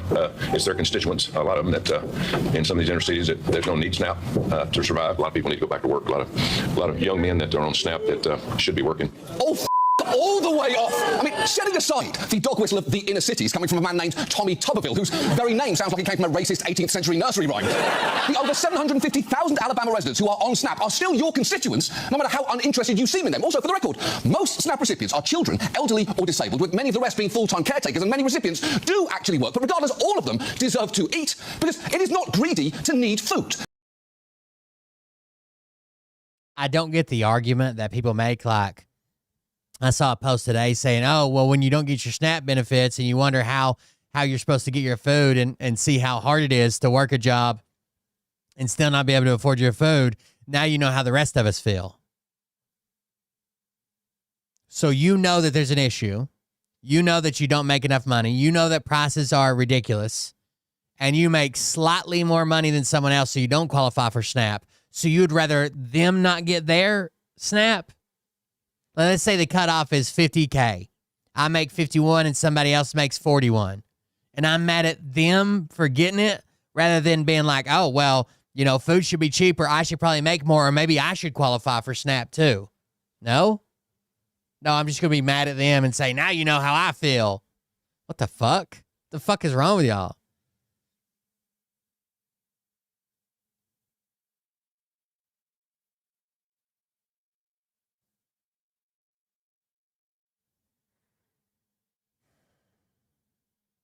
This is the Cat Abu. I can't remember her name again now. The politician that's being charged with 5 other people over standing in front of a vehicle, a nice vehicle. Trick to put protesters in jail. Sure, okay, the First Amendment literally protects the right of assembly, but what if we pretend that protests are a Cat Abu Ghazala. conspiracy, and then we lock up everyone who shows up if one person breaks the law. What do you think? Sounds legit? Well, they're still workshopping it. As a first step, though... Again, what she just said is like if you show up as a group and one person breaks the law, let's say one person runs up and punches an ICE agent in the face, everybody in that group can be charged for conspiracy for that punch. They just indicted a U.S. congressional candidate and several local politicians in Illinois for protesting outside a detention facility where immigrants are reportedly being held in horrible, inhumane conditions for days or even weeks. You know you're on the right side of the law when you find yourself shooting a priest in the head with a pepper ball. But first, who is Cat Abu Ghazaleh? Congressional candidate Cat Abu Ghazaleh. Cat Abu Ghazaleh. Cat Abu Ghazaleh. Cat Abu Ghazaleh. Cat Abu Ghazaleh. Cat Abu Ghazaleh. Cat Abu Ghazaleh. Catherine Abu Ghazaleh is a 26-year-old activist and social media star with a talent for making content go viral. In 2023, she took a position with the left-leaning media outlet Media Matters for America, where she described her job as, I watch Tucker Carlson so you don't have to. If you don't watch Fox News, here are 5 totally real and I used to love that before she was running. I loved that segment.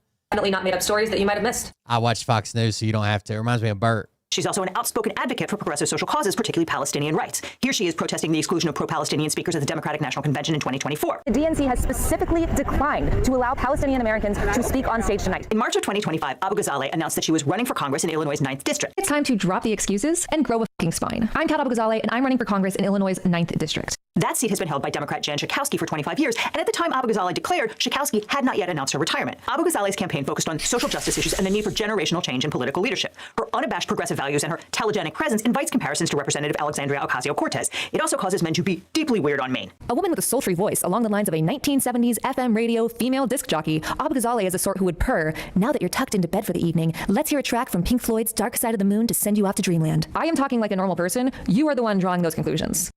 Ew. But things really kicked off when the Trump administration surged immigration agents into Chicago and started grabbing up people who looked like they might be immigrants. On September 8th, the Department of Homeland Security announced Operation Midway Blitz to, quote, target the criminal illegal aliens who flocked to Chicago and Illinois because they knew Governor Pritzker and his sanctuary policies would protect them and allow them to roam free on American streets. As in Los Angeles, the confrontations between the residents of Greater Chicagoland and immigration enforcement agents have been intense. For weeks, we've watched video after video of armed masked men throwing tear gas canisters into crowds, breaking windows, pulling people out of cars, shooting people with pepper balls, and generally beating the hell out of protesters. The immigration facility in Broadview, Illinois is a particular flashpoint. The building was constructed to process detainees, not house them. But because of the massive uptick in deportations coupled with the Trump administration's policy of locking up all immigrants without regard for whether they pose a danger to the community, that is no longer the case. Broadview's 3 holding cells are now being used to house hundreds of detainees for days and sometimes weeks on end. According to a lawsuit filed on October 30th, immigrants are forced to sleep on concrete floors next to overflowing toilets. They get no medical care even if they're pregnant or elderly or sick. They are denied access to counsel, and they get just 3 bottles of water a day, causing pervasive dehydration. Clergy members hold regular vigils outside, demanding to be allowed to pray with the detainees, and hundreds of Chicago area clerics signed an open letter saying Jesus is being tear-gassed at Broadview. Kat Abou-Ghazaleh has been on the front lines of that confrontation, protesting at Broadview weekly since the summer.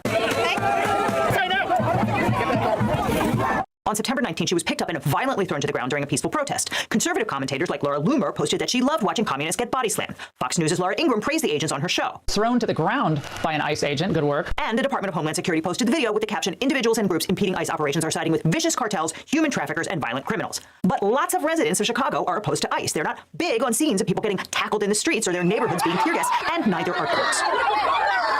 Multiple federal judges have issued orders barring the use of troops and military tactics in Chicago. Judge April Perry barred the federalization of the Illinois National Guard, finding that there was no emergency on the ground sufficient to justify it. Trump has spent years screaming that Chicago is the murder capital of the world, a killing field, a hellhole. That is definitely not true, but in this instance, it's really just a red herring. Because crime is generally a local law enforcement issue. The federal government isn't out there busting muggers on Main Street. That's not what the Justice Department is for. In fact, the federalization statute says that the president can call up state militias in 3 and only 3 circumstances.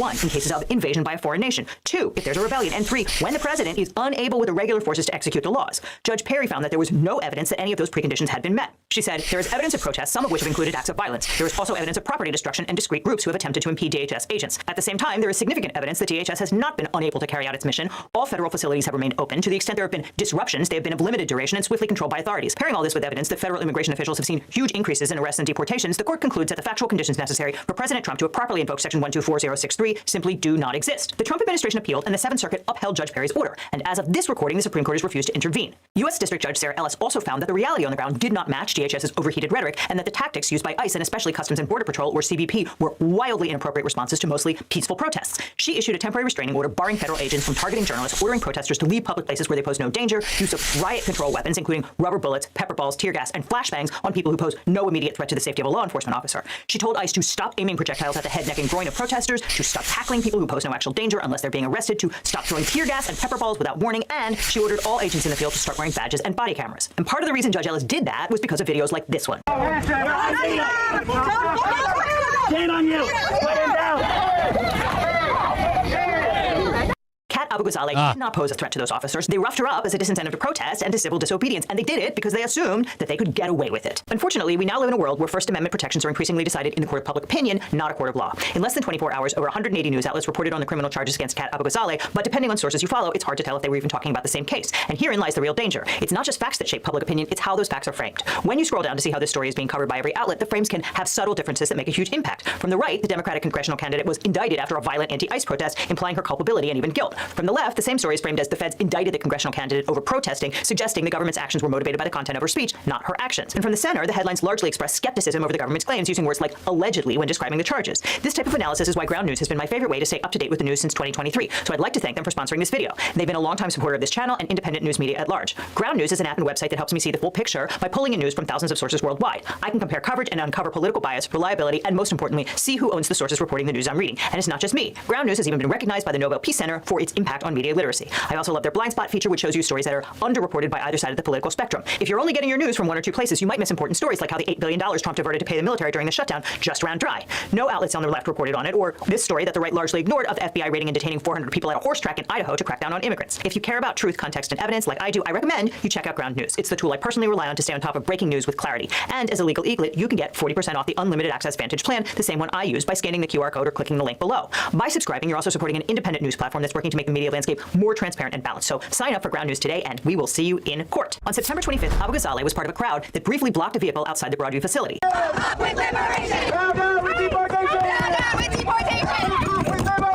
They banged on the black SUV, chanted slogans, and threw stuffed animals before being dispersed with pepper balls. Abu Ghazaleh was not arrested on that day, but on October 23rd, a special grand jury in Chicago indicted her along with 5 other co-defendants for conspiring to impede a federal agent in the conduct of his duties. The indictment alleges that the defendants conspired with one another and others known and unknown to surround a government vehicle outside the Broadview facility and banged aggressively on it to prevent Agent A from getting to work on time. They crowded together in the front and side of the government vehicle and pushed against it to hinder and impede its movement, scratched the body of the government vehicle, including etching a message into the body of the vehicle, specifically the word pig, broke one of the government vehicle's side mirrors, and broke a rear windshield wiper off the government vehicle. Note that it does not say any of the 5 individuals indicted did those things. That's the beauty of a conspiracy charge. It just happened, and they were around. Prosecutors can hold every member of the conspiracy criminally responsible for the whole thing. So how did these supposed co-conspirators impede Agent A in the conduct of his official duties? They physically hindered and impeded Agent A and the government vehicle such that Agent A was forced to drive at an extremely slow rate of speed to avoid injuring any of the co-conspirators, and in doing so, slowly progressed toward BSSA to discharge the duties of his office. So TLDR, he had to drive slow. That's what happened. Agent A was a couple minutes late to work because it's illegal to run people over. That's it. And what specifically did Abu Ghazaleh do? She joined the crowd at the front of the government vehicle and with her hands on the hood, braced her body and hands against the vehicle while remaining directly in the path of the vehicle, hindering and impeding Agent A and the vehicle from proceeding to the facility. Abu Ghazaleh, who was about 110 pounds soaking wet, stopped the car by leaning on him. Got it. And for this, she's charged with forcibly impeding and intimidating and interfering with an officer of the United States, namely Agent A, while engaged in or on account of the performance of his official duties in violation of Title 18 U.S. Code Sections 111A1 and 2. And, by sheer coincidence, Abu Ghazaleh's alleged co-conspirators are also involved in Illinois politics. Her campaign field director, Andre Martin, was indicted alongside Cook County Board of Commissioners candidate Catherine Sharp and Cook County Democratic Committee member Michael Rabbit. Oak Park Village trustee Brian Shaw says he joined the protest at the Broadview ICE detention facility because of what is happening to our immigrant neighbors, children zip-tied and shoved into vans, mothers pulled from cars on the way to school, neighbors afraid to go to church or work. He called out the DOJ's decision to seemingly handpick public officials for standing up against these inhumane policies. And from the videos, it certainly does appear that the feds specifically indicted the politicians in the crowd and left the other protesters alone. Representative Schakowsky called the indictments an alarming abuse of power and an attack on the very foundations of democracy by a wannabe dictator. And local politicians, including 6 of Abu Ghazaleh's primary opponents, put out a joint statement condemning the partisan and unethical indictments and saying, this is what happens in dictatorships and failed states. We should never accept it here. Abu Ghazaleh calls the indictment a political prosecution and an assault on the First Amendment. My name is Kat Abu Ghazaleh. I'm running for Congress in the 9th District of Illinois, and the Department of Justice is charging 6 people, including myself, with federal crimes for exercising our First Amendment rights near ICE's Broadview Processing Center. But the First Amendment also includes a right not to speak, as does the Fifth, and Abu Ghazaleh ran into some trouble during this interview with independent journalist Tara Palmieri. What do you think about those charges, though? They seem really serious. Conspiracy to impede or injure an ICE officer, assaulting or impeding that officer. Those are pretty big charges. Tara, once again, this is my first time being federally indicted, like I said. Yeah. I plan on pleading not guilty. The evidence will come out in court, and I plan on winning. Thank you so much for having me. Insane, dude. Just really quickly, I did want to ask you about just the fact that, like, conspiracy to impede an officer is up to 6 years in prison, forcibly impeding and intimidating an officer is up to 8 years. Is that, like, that could... This is all just to have a chilling effect, right? They want people to stop. They want people to fall in line. They want people to stop protesting. They want the news to stop covering everything. That can actually hinder your ability to serve in Congress. Are you concerned about that? Did she just sign off? Did she just leave the chat? Palmieri referred to Abu Ghazaleh's abrupt exit as shocking, but Palmieri, who's been a political journalist for more than a decade and recently left mainstream media to start her own Substack and YouTube channel, has certainly interviewed people who don't want to answer a direct question. She knows that no up to so much. Tara, once again, this is my first time. Were in trouble during this interview with independent journalist ICE's Broadview Processing Center. But the First Amendment also includes a right not to speak, as does the Fifth, and Abu Ghazaleh ran into some trouble during this interview with independent journalist Tara Palmieri. What do you think about those charges, though? They seem really serious. Conspiracy to impede or injure an ICE officer, assaulting or impeding that officer. Those are pretty big charges. Tara, once again, this is my first time being federally indicted, like I said. Yeah. I plan on pleading not guilty. The evidence will come out in court, and I plan on winning. Thank you so much for having me. Yeah. Just really quickly, I did want to ask you about just the fact that, like, conspiracy to impede an officer is up to 6 years in prison, forcibly impeding and intimidating an officer is up to 8 years. Is that, like, that could actually hinder your ability to serve in Congress? Well, she probably shouldn't be talking about the case with you. I don't know why you're pushing so hard on this case. She can answer or she can't. Did she just sign off? Did she just leave the chat? Palmieri referred to Abu Ghazaleh's abrupt exit as shocking, but Palmieri, who's been a political journalist for more than a decade and recently left mainstream media to start her own Substack and YouTube channel, has certainly interviewed people who don't want to answer a direct question. She knows that no smart defendant would agree to discuss the specifics of her case in public, but lawyers were universally horrified that Abu Ghazaleh would have even put herself in a position to be asked. Plaintiff's attorney Max Kennerly pronounced her today's winner of the Please Shut the F*** Up award. Palmieri framed the walk-off as the next generation of politicians isn't afraid of the internet, just the questions, which, well, the attention economy is a tough place to make a living, but if you're snarking that kids these days aren't good at media, well, good luck. As for Abu Ghazaleh, she was back at it on Halloween with her campaign hosting a blood drive and a bone marrow donation registry. And today my campaign is having their backlot Halloween bash. So come on down, donate your blood, sign up to donate your bone marrow. The Broadview 6 case was assigned to Judge April Perry, the one who blocked the Trump administration from deploying the National Guard to Chicago, and I'm sure the defendants are not mad about it. The initial appearance is scheduled for November 10th before Magistrate Judge Heather Schein. The defendants are almost certain to plead not guilty and be released without bond. That will kick off discovery, and hopefully we'll find out more about the government's theory of the case, because a conspiracy requires an agreement between the parties, plus an overt action taken to effect that conspiracy. The indictment states in conclusory fashion that such an agreement existed between the defendants and that they swarmed the car in support of it. Maybe that's how it went down, maybe it isn't, but the government has to prove the existence of that conspiracy to make the defendants jointly responsible for everything that happened. They want to indict Abu Ghazaleh not just for standing in front of the car, but for ripping off the wiper in the window and scratching pig in the side, even if she didn't personally do any of those things. This distinction is very legally important. President Trump has made clear that he thinks protest is illegal. It's not. The right to peaceably assemble and petition the government for redress of grievances is explicitly protected by the First Amendment. But the Justice Department wants to make an end run around that by treating protest as a conspiracy, effectively punishing the entire assembly if one person breaks the law. So proving the existence of a conspiracy is key to securing a conviction. The defendants will certainly argue that there is no conspiracy, that they had no agreement, and they will certainly make a motion to dismiss for selective and vindictive prosecution, arguing that they were singled out for their speech and prosecuted where other similarly situated people were not. On the other hand, the whole thing took place in front of dozens of cameras, so even if they beat the conspiracy charge, it will be difficult for these defendants to argue that they did not individually block the car from getting inside the facility, if only briefly. The case seems to have inflamed tensions at Broadview even more. Over the weekend, state law enforcement officials, using some of the same tactics barred by Judge Ellis's temporary restraining order, clashed with protesters, and meanwhile, Abu Ghazaleh's fundraising continues to skyrocket. If the feds thought that they could neutralize a potential threat by arresting this woman, well, I guess they're not as good at internet memes as they think they are. Now, after I started this channel, every week I get hundreds of comments and emails from viewers who are dealing with legal problems. And they'd ask,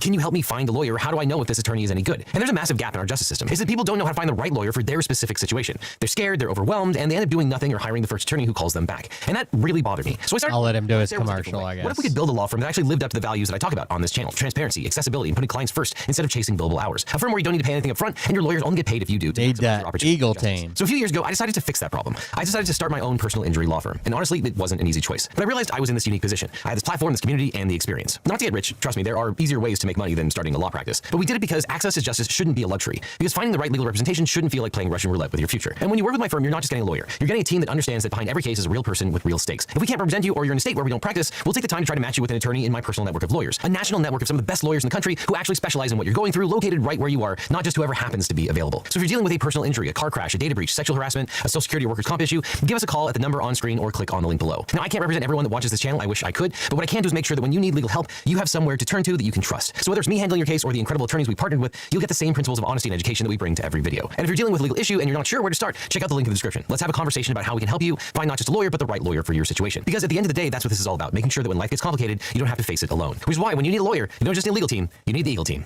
Need the Eagle team, boys. That's right. And then Kyle Kalinske responded. Well, look at what I went ahead and started, y'all. Look at what I went ahead and started. So, if you haven't noticed, or if you live under a rock, or if you somehow gave up politics over the weekend, I was the villain of the day for everybody right of center. So we had the Daily Mail wrote an article coming after me. The New York Post wrote an article coming after me. I'm sure there were others that I missed. Every right-wing influencer under the sun, Republican politician. He shared a meme that was the grieving wife, non-grieving wife grifter. It was basically about Erica Kirk costume. Came after your boy. Why? Because some might say I memed a little too close to the sun. Now, I happen to disagree with that. I think I'm in the exact right place relative to the sun. But some might say, I don't know, man. I think you're kind of asking for it. Well, we're gonna go ahead and determine that right now. So, first of all, before I get into the specifics here as to why I was public enemy number one over the weekend, and still probably am public enemy number one to everybody right of center, let me go ahead and show you what everybody was talking about on social media. Book Girl left a comment and said, Erica Kirk, Erica spelled with KKK, looks like 2 pounds of bologna in a 1 pound bag.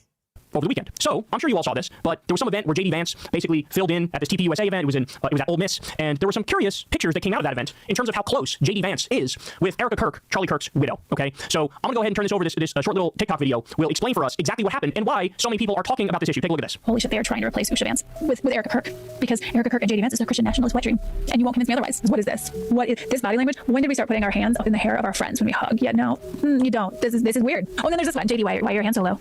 There's no reason for them to be on her hips, but there they are. But if that's not enough, here is her introducing him at Turning Point. I am tremendously blessed and honored tonight to be able to introduce to you a very, very dear friend and his wife. They are incredible. And I see no one will ever replace my husband. No. But I do see some similarities of my husband in JD and Vice President JD Vance. I do. And if you're not convinced yet that they're trying to replace her with Eric Kirk, this is him when asked by a student about him and his wife's difference in like their religious beliefs, and he ends it with this. Do I hope eventually that she is somehow moved by the same thing that I was moved in by church? Yeah, honestly, I do wish that because I believe in the Christian gospel, and I hope eventually my wife comes to see it the same way. He wants her to fall in line. He wants her to be a Christian nationalist, just like him. And if he can't convince her, he'll find it. Exactly. So I think that kind of sums it up pretty well. So what happened was, everybody knows this, everybody was talking about it. By the way, it wasn't even just liberals and lefties. I saw plenty of right-wingers who were having the same reaction, like, this is a little weird. They're getting a little close. You know, the vibes that are being sent off here are not exactly the, like, somber, reflective, I just lost somebody very close to me vibes. It's something very different. And so, in step, all of the memes that flooded, again, not only my timeline, but many other people's timelines. So let me share some of those memes with you. Here's one right here. The ultimate tell here is Erica Kirk dressing up like a leather couch. Because we all know how JD feels about couches. I mean, that was a big thing. Even Kamala and Tim Walz acknowledged that in their rallies. That meme made it big time with the whole, JD fucks couches. So that's one of the memes. Here's another one for you. That look when you're sure you'll be deported after the divorce. And it shows Usha Vance. More. Here's one of JD Vance and Erica Kirk at the altar getting married. Now, I want to be clear. I never originate my own memes. I don't make my own memes. I say whatever's floating around. If I see one, I like it, and I'll post it, right? I didn't make these things. So many people were talking about this. So many people were making these memes. And I happened to see them, thought a bunch of them were funny, and I posted a bunch of them. So again, that's the same thing I said. He doesn't make them. He's just sharing other people's memes. Another one. Let me give you. When you watch your husband get handsy with a single mom in leather pants, but you can't make him sleep on the couch because he'll fuck that too. And it shows a picture of Usha Vance. You'll fuck that too. Not looking very happy, to say the least. Here's another one I posted. She's going through the normal 5 stages of grief: pyrotechnics, merch, podcasting, grifting, and acceptance. See what they're trying to do is they're trying to pretend it's only the most unhinged. Who the fuck has pyrotechnics at the funeral? Rude, mean people on the left who are saying things like this and having these conversations. Oh, my fucking ass cheeks, okay? You know what I've seen? I've seen people. Somebody posted, this is me in a conversation with my MAGA mom. And they shared with that person the meme that got me in trouble, right? And the MAGA mom was laughing and saying, oh my God, that's like too perfect. That's too on the nose. All right, so now, the classic meme format, JD Vance holding Usha's hand, looking at Erica Kirk walking by, thinking like, damn, I kind of want her instead. There's this one is one of my personal favorites. JD Vance, again, why are you holding her by her hips? Why is she wearing like leather clubbing sexy pants? And why are you grabbing her on her hips, right? Let's not pretend like that's not fucking weird. If you say that's not weird, you're fucking lying. You're just lying. And you're not gonna bully us out of our acknowledgement of reality. That's not gonna happen. You could try. It ain't gonna fucking work. This is weird. Everybody knows it's weird. So this is one of my favorites again, because you see the couch and the funny pillow face. But now let's get to the big boy. Let's get to the big kahuna. Let's get to what all the conversation is about. Boom. Halloween night. I posted this one. By the way, I feel bad for my boy Paulie Tech. You can see the bottom right here. This is it. Fake grieving widow grifter costume includes fake teardrops and skin-tight black leather mourning pants.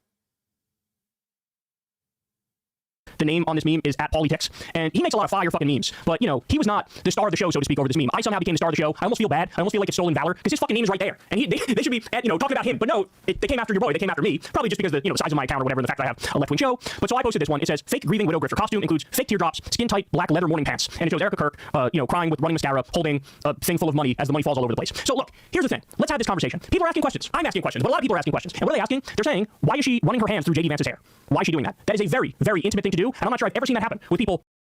Politics also has this one. Hold on. I pulled this one up yesterday.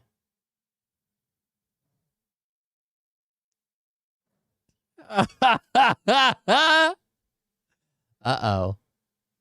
Uh-oh.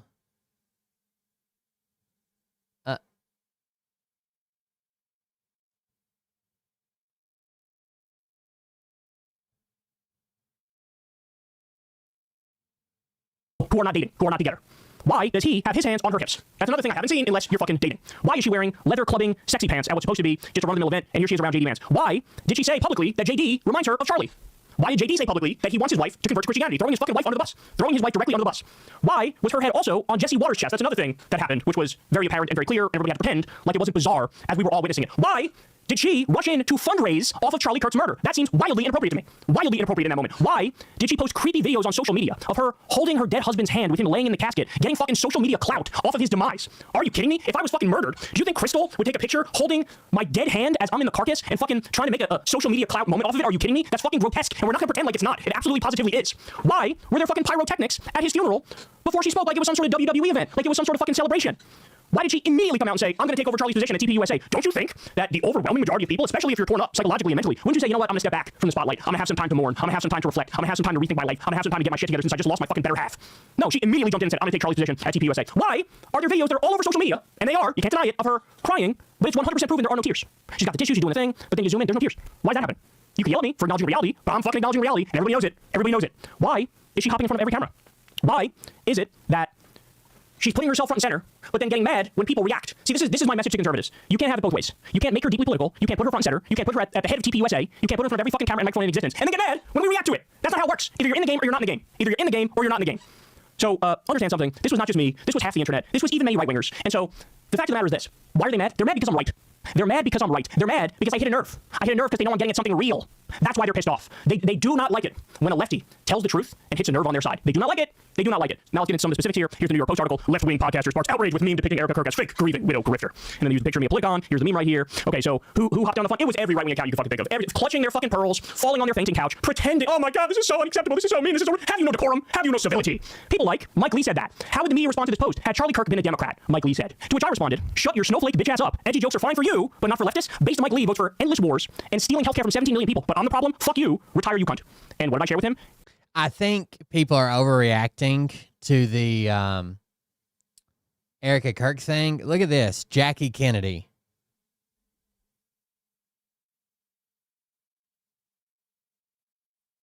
Right? Looks like she was just wearing exactly, you know, what Erica Kirk would wear years later. There she is, strutting her stuff.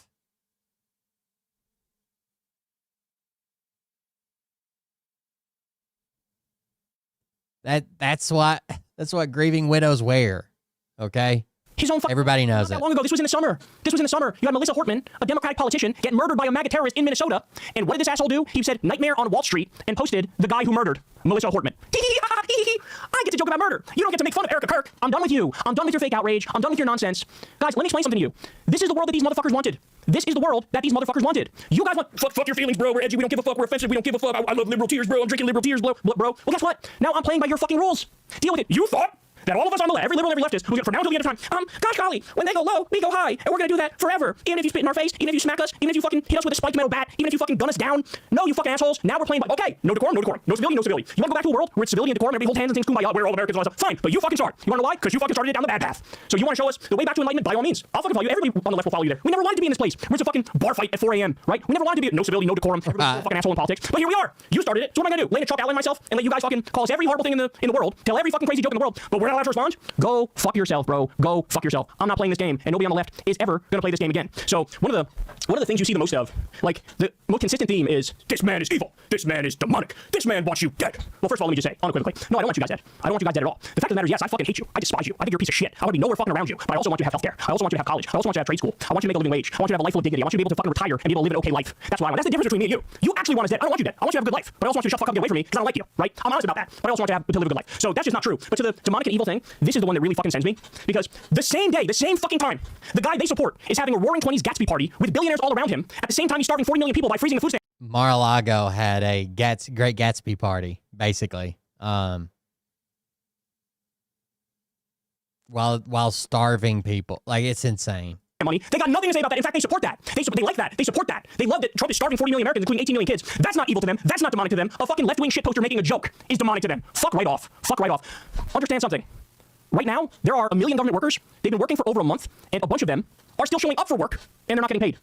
Is that demonic to you? Is that evil to you? That sounds evil to me. What about your president bombing innocent people, completely illegally, by the way, off the coast of Venezuela in the Caribbean, threatening now war with Colombia, threatening war with Mexico, and on top of the illegal bombings of Iran and Yemen and Somalia? What about that? Is that evil to you? Is that and Nigeria? Demonic? That's evil and demonic to me. A fucking shitposting joke is not evil and demonic. That's fucking evil and demonic. How about the fact that your team right now is fighting to make sure healthcare premiums double, triple, and quadruple? That's what this shutdown fight is about. Democrats say we want ACA subsidies to continue. Republicans say we don't. So literally your position is we're gonna keep the government shut unless you allow us to double, triple, and quadruple Americans' healthcare premiums. That's fucking evil. That's fucking demonic.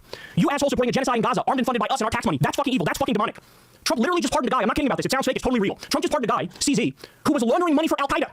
Nobody on the right said a fucking thing about it. They didn't say a fucking word, not a peep. That's evil. That's demonic. And they know that their side is evil. They know their side is demonic. So what do they have to do? Try to muck up fake scandals, to go after us, to go after me, the person who's correct, the person who's right. By the way, I don't want to hear another fucking word from these people. You're supporting a war criminal pedophile who was best friends with Jeffrey Epstein. And I'm supposed to care about your fucking moral barometer? Let me explain something to you. Your moral barometer is broken. It's shattered. It's obvious. And then, of course, another point to make is these are the same people coming after your boy, the same people posted shit like this.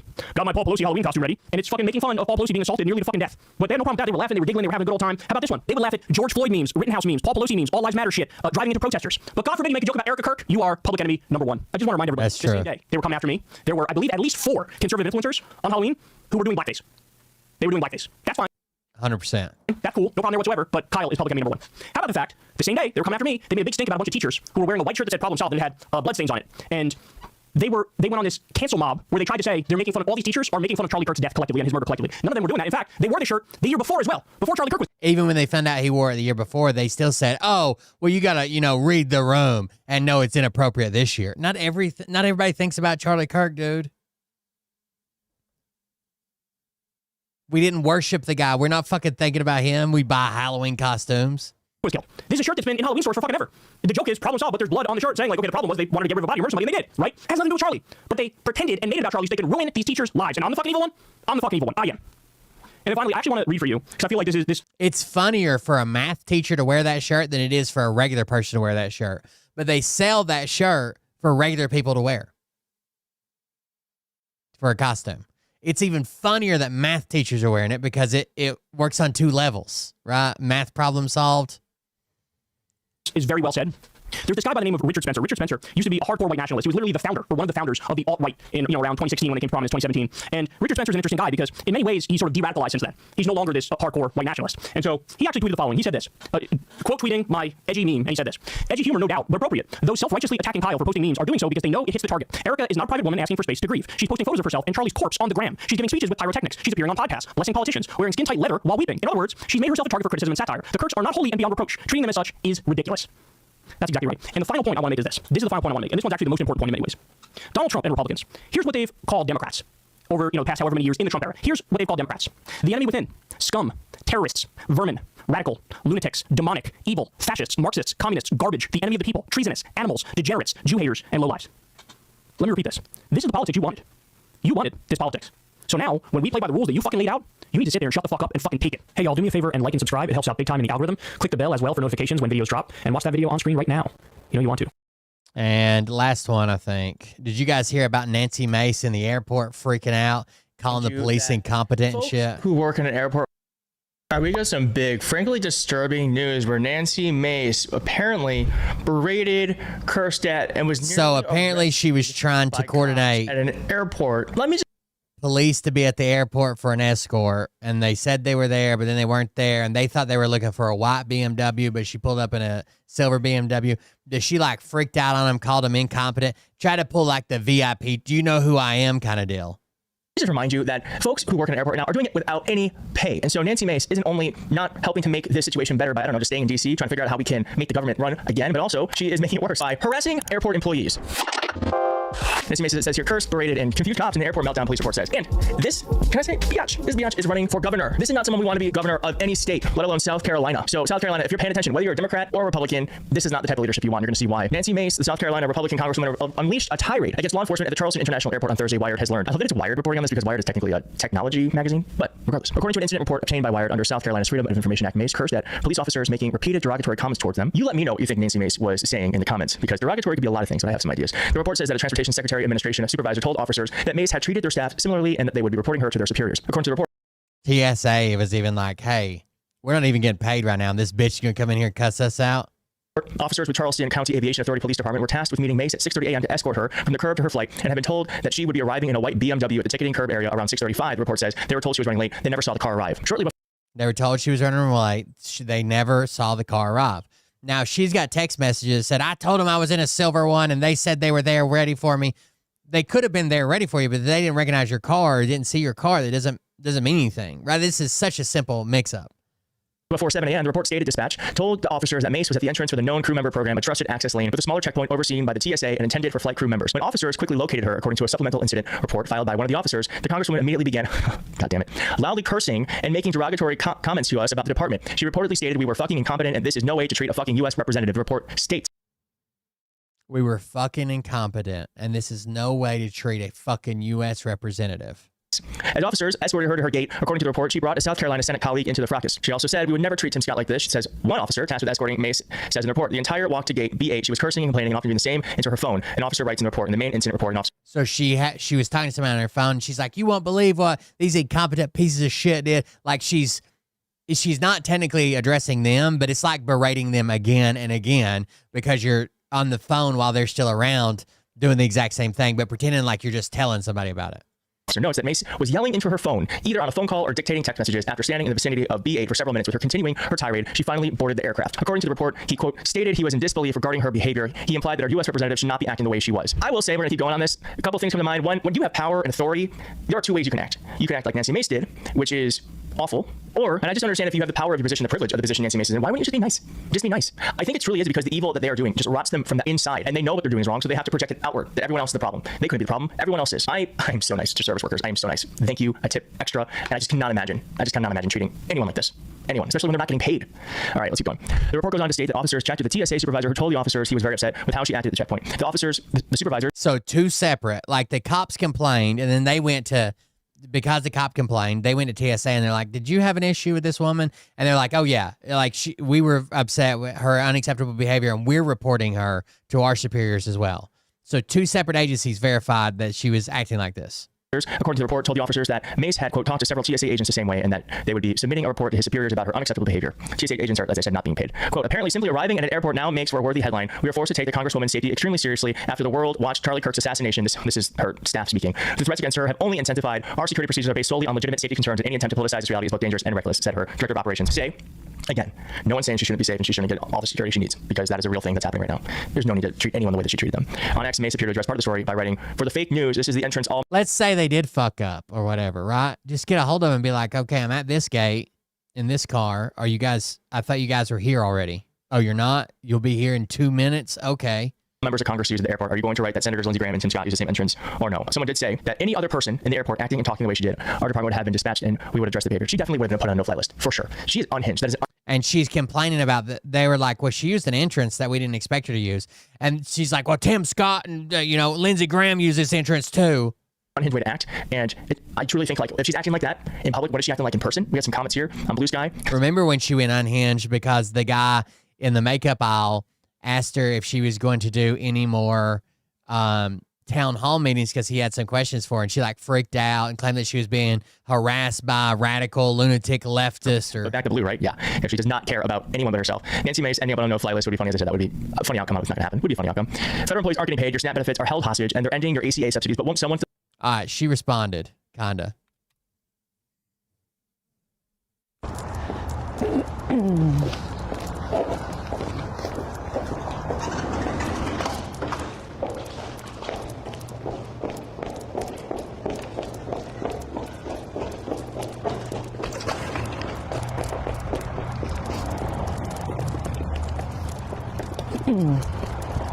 All right. By the way, did you see how big the crowd was, chat? Let's see how many big fans we can count here.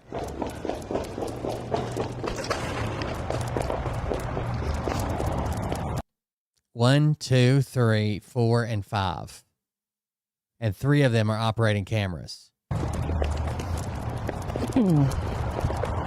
right. Good morning, everyone. Can you guys hear me okay? Everyone hear me okay? You all should have received the press release this morning with some... Make sure you say that. Can everyone hear me in the back? Can you guys hear me way back there? You good? Everybody hear me okay? There's 5 people there. Accompanying documents. I first want to start off by saying that just a few weeks ago, we saw Charlie Kirk assassinated in cold blood. Last year, President Trump... By the way, no one here is arguing that she doesn't need a police escort. That's common practice, right? When U.S. representatives or senators or whatever fly, they're usually escorted to the airport by police. No one here is like, what the fuck? She should never have a police. But that's what she's going to try to play, is like, in the times we live in, we have to have it. And I don't... Had 2 attempts on his life, 2 assassination attempts. We saw Steve Scalise a couple of years ago, shot up 4 or 5 times. I am not going to be the next person shot and killed in cold blood. I take my safety of myself, of my children, of my family, of my employees very seriously. On average, I receive over 1,300 credible threats a year. That is not an exaggeration. It's actually a very conservative estimate and is likely far higher than that. We receive so many credible threats, we simply cannot keep up with them. Last Thursday morning, I absolutely 100% I'm just going to send her an email that just says this is a credible threat. Confronted the airport employees who put my safety at risk. Did I drop an F-bomb? I hope I did. We simply cannot keep up with them. So yes, she's saying they put my safety at risk. That's why I lashed out at them. Last Thursday morning, I absolutely 100% confronted the airport employees who put my safety at risk. Did I drop an F-bomb? I hope I did. Did I call them incompetent? If I didn't, they absolutely earned it. And so today, I want you to know that the press, you guys in the fake news, have omitted So she admits to everything. many details, and by doing so, you are lying to the people about what actually has transpired here. I have had over 24 security breaches at the Even if that's all true, and they messed up, they're the wrong gate, they said they were. So what she wants to point to is she had a message saying that we're here and ready. They were there and ready at one of the main entrances that they thought she was coming to. She went to a entrance that's used by pilots usually, and apparently Tim Scott and Lindsey Graham. They were just at the wrong entrance, but they were there ready. So worst case scenario, they're like, oh shit, we'll be over there in like 2 minutes. They get over there. She still caught her flight. She still got through everything. She's still there on time, everything. She just had to sit in the car for a couple of minutes while she waited on them. No danger, no risk to her safety, no nothing. They don't deserve to be, even if they drop the ball, they don't deserve you to be cussing them out. Are you shitting me? You cannot justify this. Charleston International Airport so far this year. We haven't even made it a full year yet, and I have personally had over 24 security breaches at this airport. In the information that you all, in the material you're getting today, you will see some of that detailed. At the airport, my children have been targeted. At the airport, I've had employees targeted. At the airport, I personally have been targeted. So, number one, for those that have protected me, that have kept me safe, the ones at TSA and the local officers at the airport, there are some really good guys and gals that have done an extremely good job. But there are some bad apples at the airport, and I'm going to start at the top with the airport CEO, Elliot Summey, who is well aware of these security breaches and has done nothing to ensure my safety. And in fact, last week, as Elliot Summey and the airport tried to, as fast as they can, compromise my safety, they leaked video of the vehicle of which I am sometimes dropped off at the airport, compromising my safety and compromising the safety of my employee, who has now been doxxed, and her car has been doxxed. The airport, under Elliot Summey's leadership, if we can call it that, I wouldn't call it that, but under Elliot Summey last week, the airport rushed to compromise my safety by releasing the location of where I am normally dropped off when I am traveling alone. In the video that was released last week, it was a limited video that was cut and that did not show the full picture. I have FOIA'd the airport. I have FOIA'd the airport for all video, from start to finish. Show exactly what happened from the moment I got out of my car alone in the dark to the time that I got to the gate. The airport, do they have to do, I guess, maybe? Do airports have to comply with FOIA requests? I've requested all body cam footage. If you want to watch me drop the F word for the 50th time in my life, have at it. Enjoy it. It'll be good. But what I will not do is I will not continue to allow or tolerate mediocre safety and security at the Charleston International Airport. This is the only airport in the country where I've had security breaches. I have traveled through 4 different airports in the last 5 days. Not a single security incident at a single one of those airports. I have had incidences at airports across the country, however, and I have watched as law enforcement swooped in to protect me. I had an incident in Chicago earlier this year where a man followed me through the airport, through the entire airport. When we realized what was going on, Chicago airport security quickly stepped in, they intervened, and they kept me safe. We had an incident at a DC airport in December of last year where a woman tried to have a physical altercation with me. And you know what happened? Capitol Police swiftly stepped in to The way she talked to those people, I kind of hope somebody does catch up with her one day. protect my safety and the safety of those around me.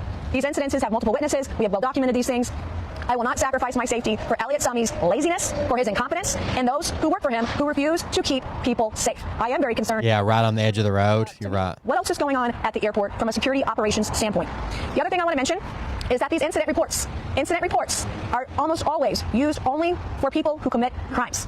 So why were these filed? This was a complete and total political hit job.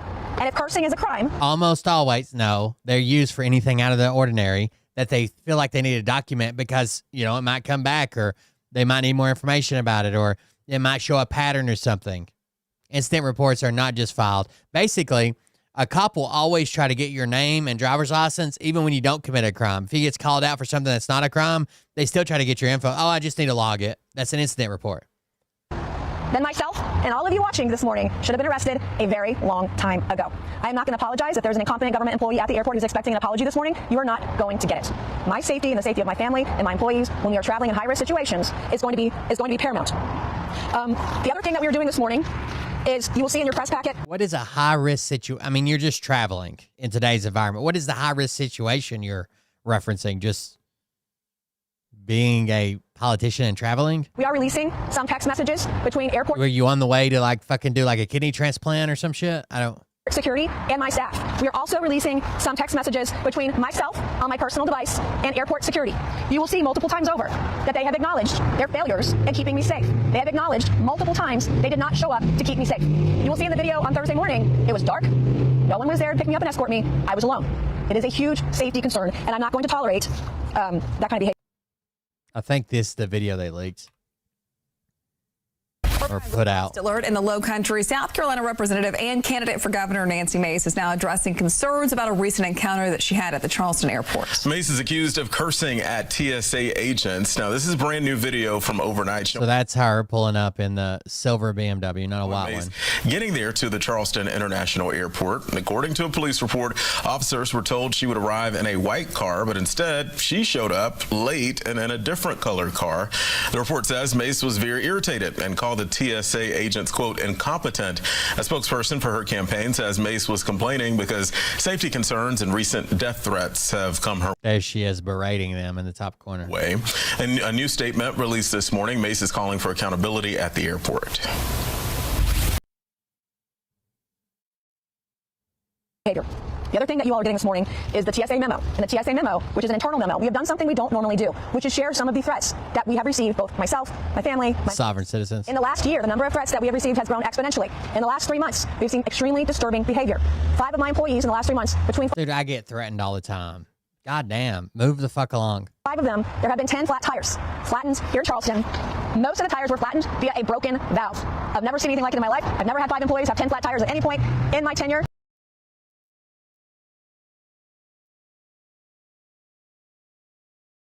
Broken valve stems do happen. One of the tires of one of my employees had a blade of some type in it. This is all in the last 3 months. One of the other things that you'll see in here is that my personal vehicle was recently doxxed by the Attorney General of South Carolina, Alan Wilson. After my vehicle was doxxed, I have been followed home at least one time from where we are standing right now. I recently, after that, also had another employee who was followed out of the parking lot as well. I've had multiple individuals appear at my office unannounced. I've had multiple people threaten to show up to my office unannounced. We have had bomb threats. You all have been present when we had an evacuation earlier this year because of a suspicious package. I've had property vandalized. Some of you have covered it over the years where I've had my car keyed. I've had my home broken into. I've had my home spray painted. I've had my home vandalized on a separate occasion as well.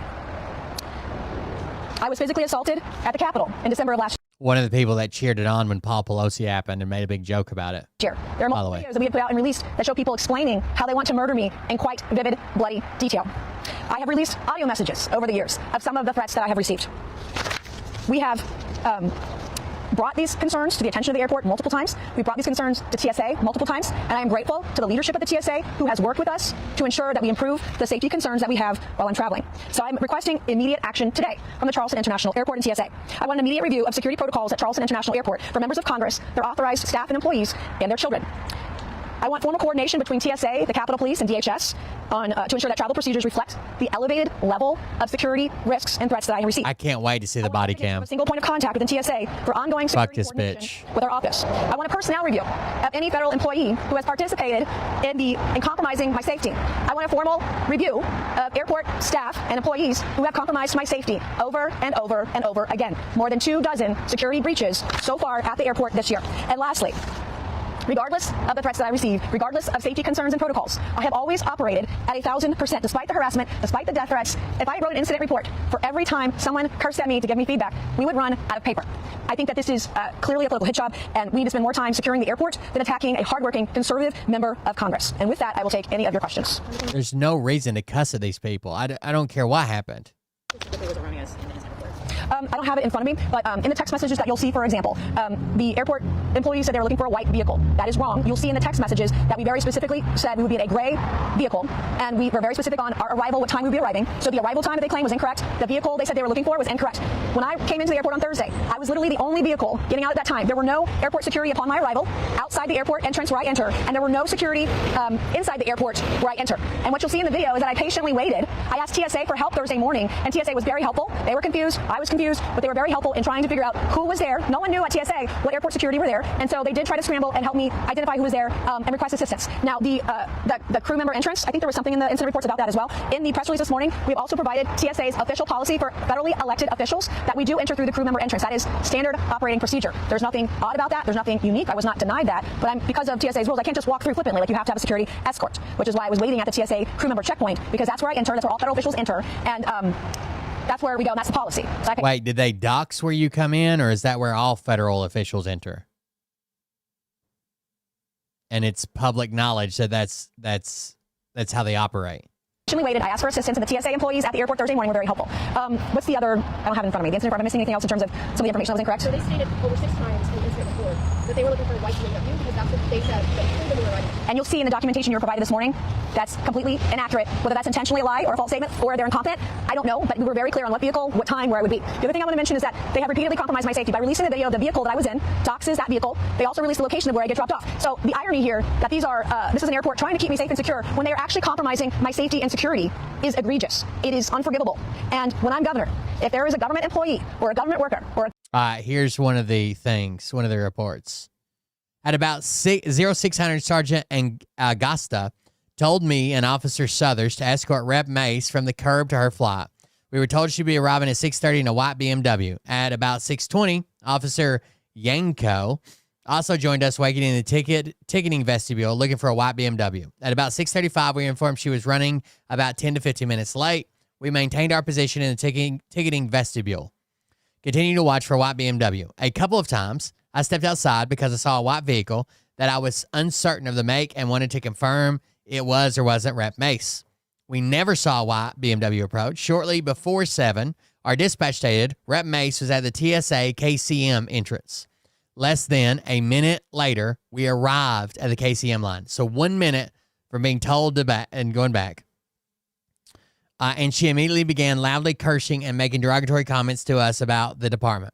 She repeatedly stated we were fucking incompetent, and this is no way to treat a fucking U.S. representative. She also said we would never treat Tim Scott like this. She stated she was going to contact Elliot and tell him how horrible she had been treated.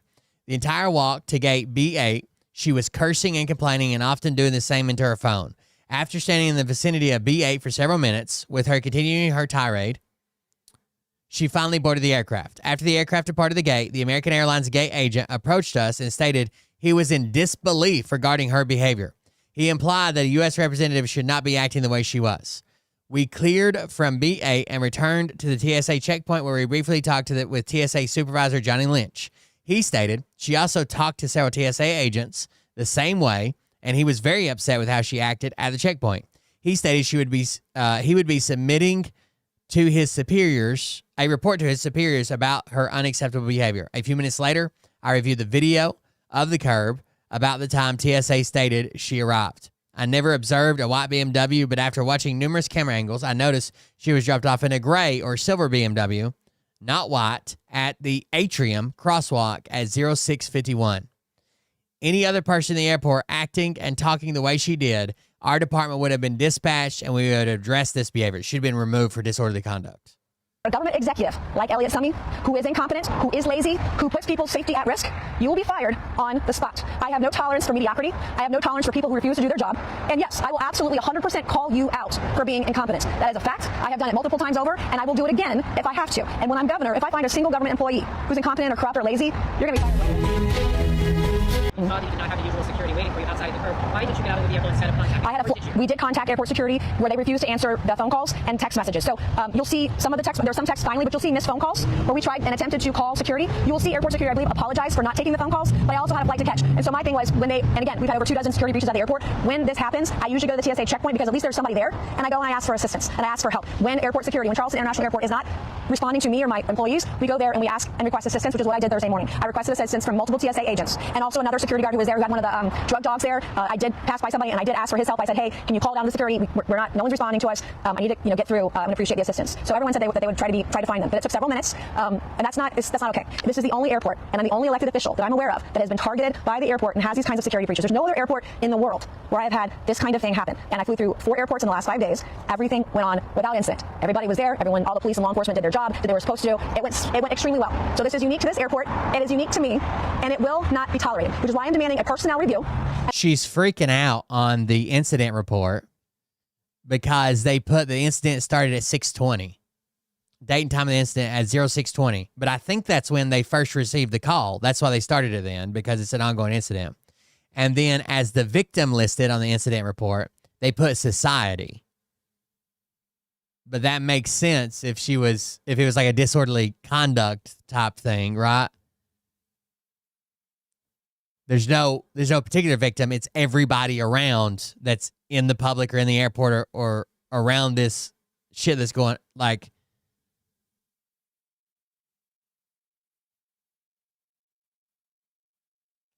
I don't know why she's freaking out about that, but okay. And that I want this fixed. I don't currently feel safe flying through that airport, particularly after the airport compromised my security by doxing the vehicle and doxing and sharing with everyone where I get dropped off. It does not feel safe, and that is deeply concerning to me. The other thing I want to mention, too, is that some of my opponents in the race for governor are applauding a security breach at the airport. Like, what the hell is wrong with you that you are celebrating someone's safety, someone who gets over 1,300 credible threats a year? You are celebrating my life being at risk, my safety being at risk. That should be disqualifying for anyone running for governor. I want people in South Carolina traveling to all of our airports to be safe, and that's what this is about. Congresswoman, you mentioned some other airports where you've been confronted by people followed. Can you go into specific detail about incidents that happened at the Charleston airport? There's been multiple security breaches, things like that. Yes. So most of the security breaches at the Charleston International Airport are when the airport security does not show up, either at the drop-off point or at the gate when I'm returning. So you'll see that again in some of the text messages. You'll see some messages. The last time I flew through Charleston previous to this flight on Thursday, the last time I flew in, there was no security at the gate. This has happened over and over again. The security breaches are typically when they don't show up after we've coordinated it with our office and my team on what time I'm arriving, when I'm arriving, how I'm arriving, where I'm arriving, what vehicle I'm in.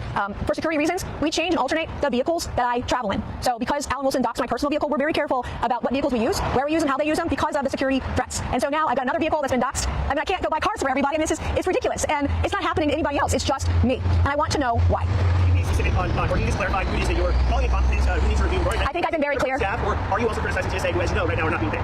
Well, this incident on Thursday, I'm not being paid either, by the way. If TSA is not being paid, I'm not getting paid. If our troops aren't getting paid, I'm not getting paid. I did not get a paycheck this morning because I said no. If federal government employees aren't being paid, I am not going to be paid. TSA on Thursday was actually very helpful. I have had issues with TSA in the past. I've had issues with TSA and my children, separating my children from me, going through the security process at that airport. Again, no other airport has separated me from my children when going through the security process, only here at the Charleston airport. Now, TSA in D.C. has rectified that. TSA has been wonderful. They've been very good to us, but we have had issues with my employees traveling with me and my children in the past with TSA, but it was quickly rectified because of new leadership under President Trump. President Trump's new leadership at TSA has been very good about correcting those issues with TSA in the past. That's not been the issue, the bulk of the issue. The bulk of the issue now, and has been, the local airport. So I blame Elliot Summey, the CEO of the airport, because leadership starts at the top. He has been well aware of these issues, as has the security team at the airport. You will see in the text messages that we're releasing to you today, you will see apologies for not showing up for the job they were hired to do. So if you don't want to show up to work and you are paid by South Carolina's government, when I'm governor, you're going to be fired. I don't care who you are. I don't care what position it is. We have many men and women in uniform who serve proudly, who are professional, and who enjoy doing the work. And I've had many great interactions with local security here in Charleston, but leadership starts at the top. This is not okay. It is not safe. I don't feel safe. And now my security and my safety has been further compromised by Elliot Summey and the airport.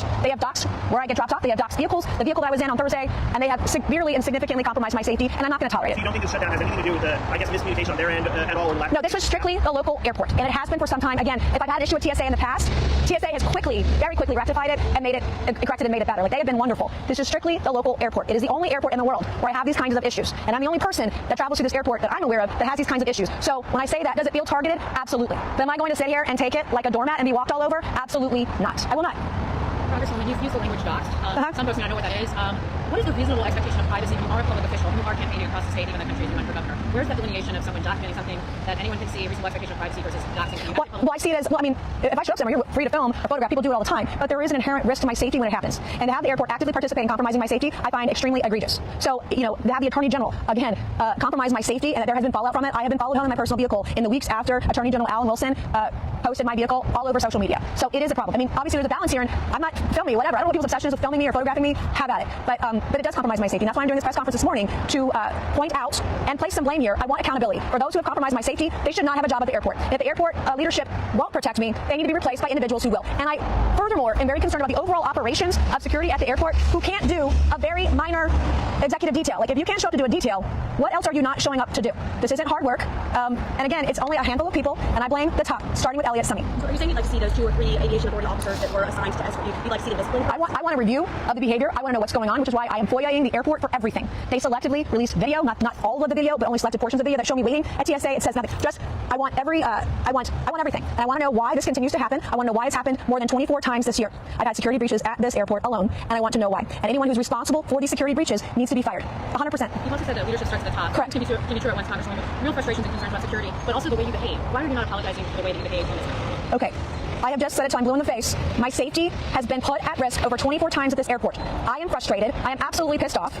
She keeps complaining that Tim Scott and Lindsey Graham aren't treated this way, and as if they're doing this to her on purpose. But in all these text messages, the guy's like, super not, like, it's 100% on me. That's my fault. We'll review. We'll find out what didn't happen. We'll fix this. She's even really, really cunt-like in one of these messages, because apparently the people at this place were under the impression that she was allowed to go through like the other TSA checkpoint, but maybe her family wasn't. So she has the acting director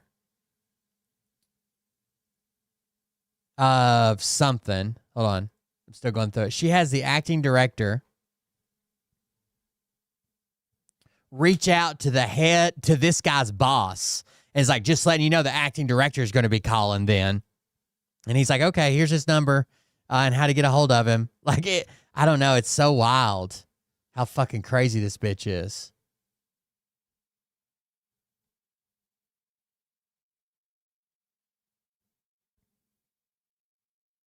Oh, here it is.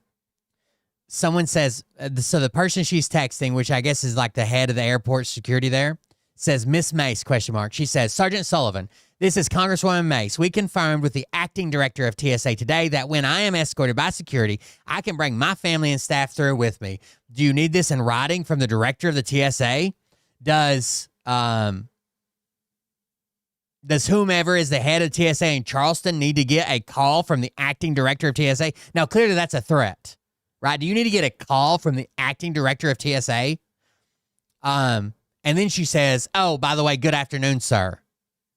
So he sends all the information. Here's a TSA director in Charleston. And she says, thank you. And he says, no problem. And then she says, he's going to get a call from the acting director. Like, that's clearly threatening this. It's the first interaction we see between her and this guy. That's clearly a threat, right? Does your boss need to get a call from the acting director? I'm going to let people know that this is not professional, it's not okay, it's wrong. My safety was put at risk. We have seen 2 assassination attempts on the president. We saw Charlie Kirk assassinated in cold blood. Steve Scalise shot up 4 or 5 times. I get over 1,300 credible threats per year. I have 2 guys here this morning who are armed and locked and loaded. It's this way for a reason, and I'm not going to apologize for asking to be safe. Like, I should be able to be safe when I'm traveling, and if you're going to be incompetent and not do that, I am 100% going to call you out. And when I'm governor, if I find out that this behavior is continuing in any government agency at any level, top to bottom, when I'm governor, I will fire people for being incompetent. I will fire people for being lazy. I will fire people for being corrupt. I will fire people for not doing their job. Leadership starts up here, and they have to take responsibility for the over 24 so fucking insane, dude. at that airport. It doesn't happen anywhere else. Have you had this reaction to this lapse in security before? But Correct, I have. Like, engaged with this type of language of frustration? Well, I don't know what language I've used. I have once previously expressed frustration to Sergeant Sullivan within the last 2 months in the airport. This was the second time I expressed my frustration. Did I drop an F-bomb? I hope so. Did I call them incompetent? I hope I did, because they earned it. So I'm not going to apologize for holding people accountable for their work product. I'm just not going to do it. I, again, have had over 24 security breaches at this airport so far this year, and we're only 10 months in, basically, to this year. I've had over 24 security breaches. If that doesn't make you go, I don't know what else will. I do not feel safe flying through the Charleston airport. I don't feel safe by the way this has been handled.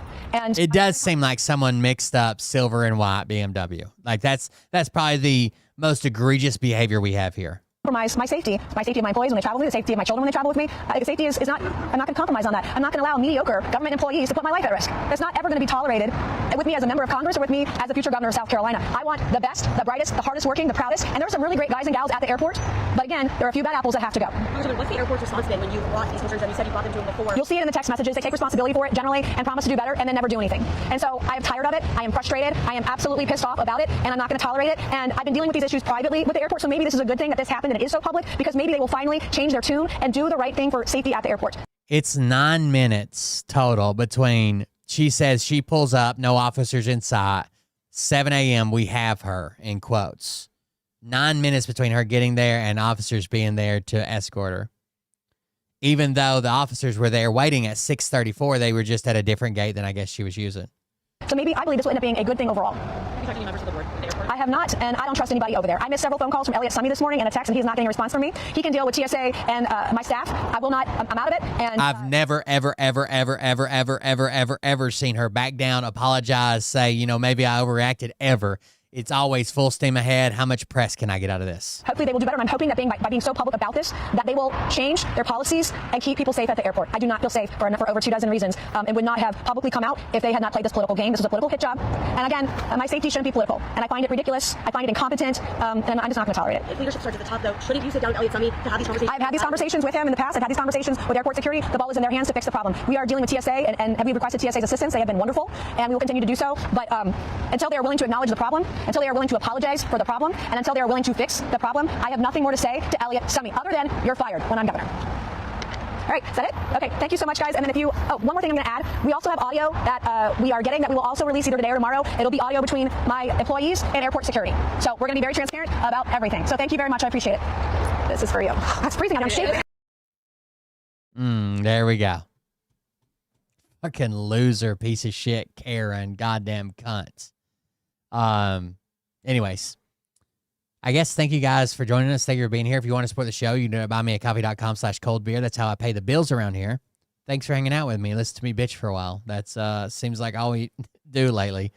I do have an idea. Maybe it may work out. It may not work out for maybe like a little game, a fun game series, maybe on the channel with a cool little, I don't know, aggravating game that is sure to get me fired up. We'll see if it works out or not. But for right now, we're just doing a lot of bitching about everything that's going on, which deserves to be bitched at. Thank you guys for joining us. Support the stream at buymeacoffee.com/coldbeer. And I'll see everybody on the next one, whenever that is. Have a good night. Love you. See you. Bye.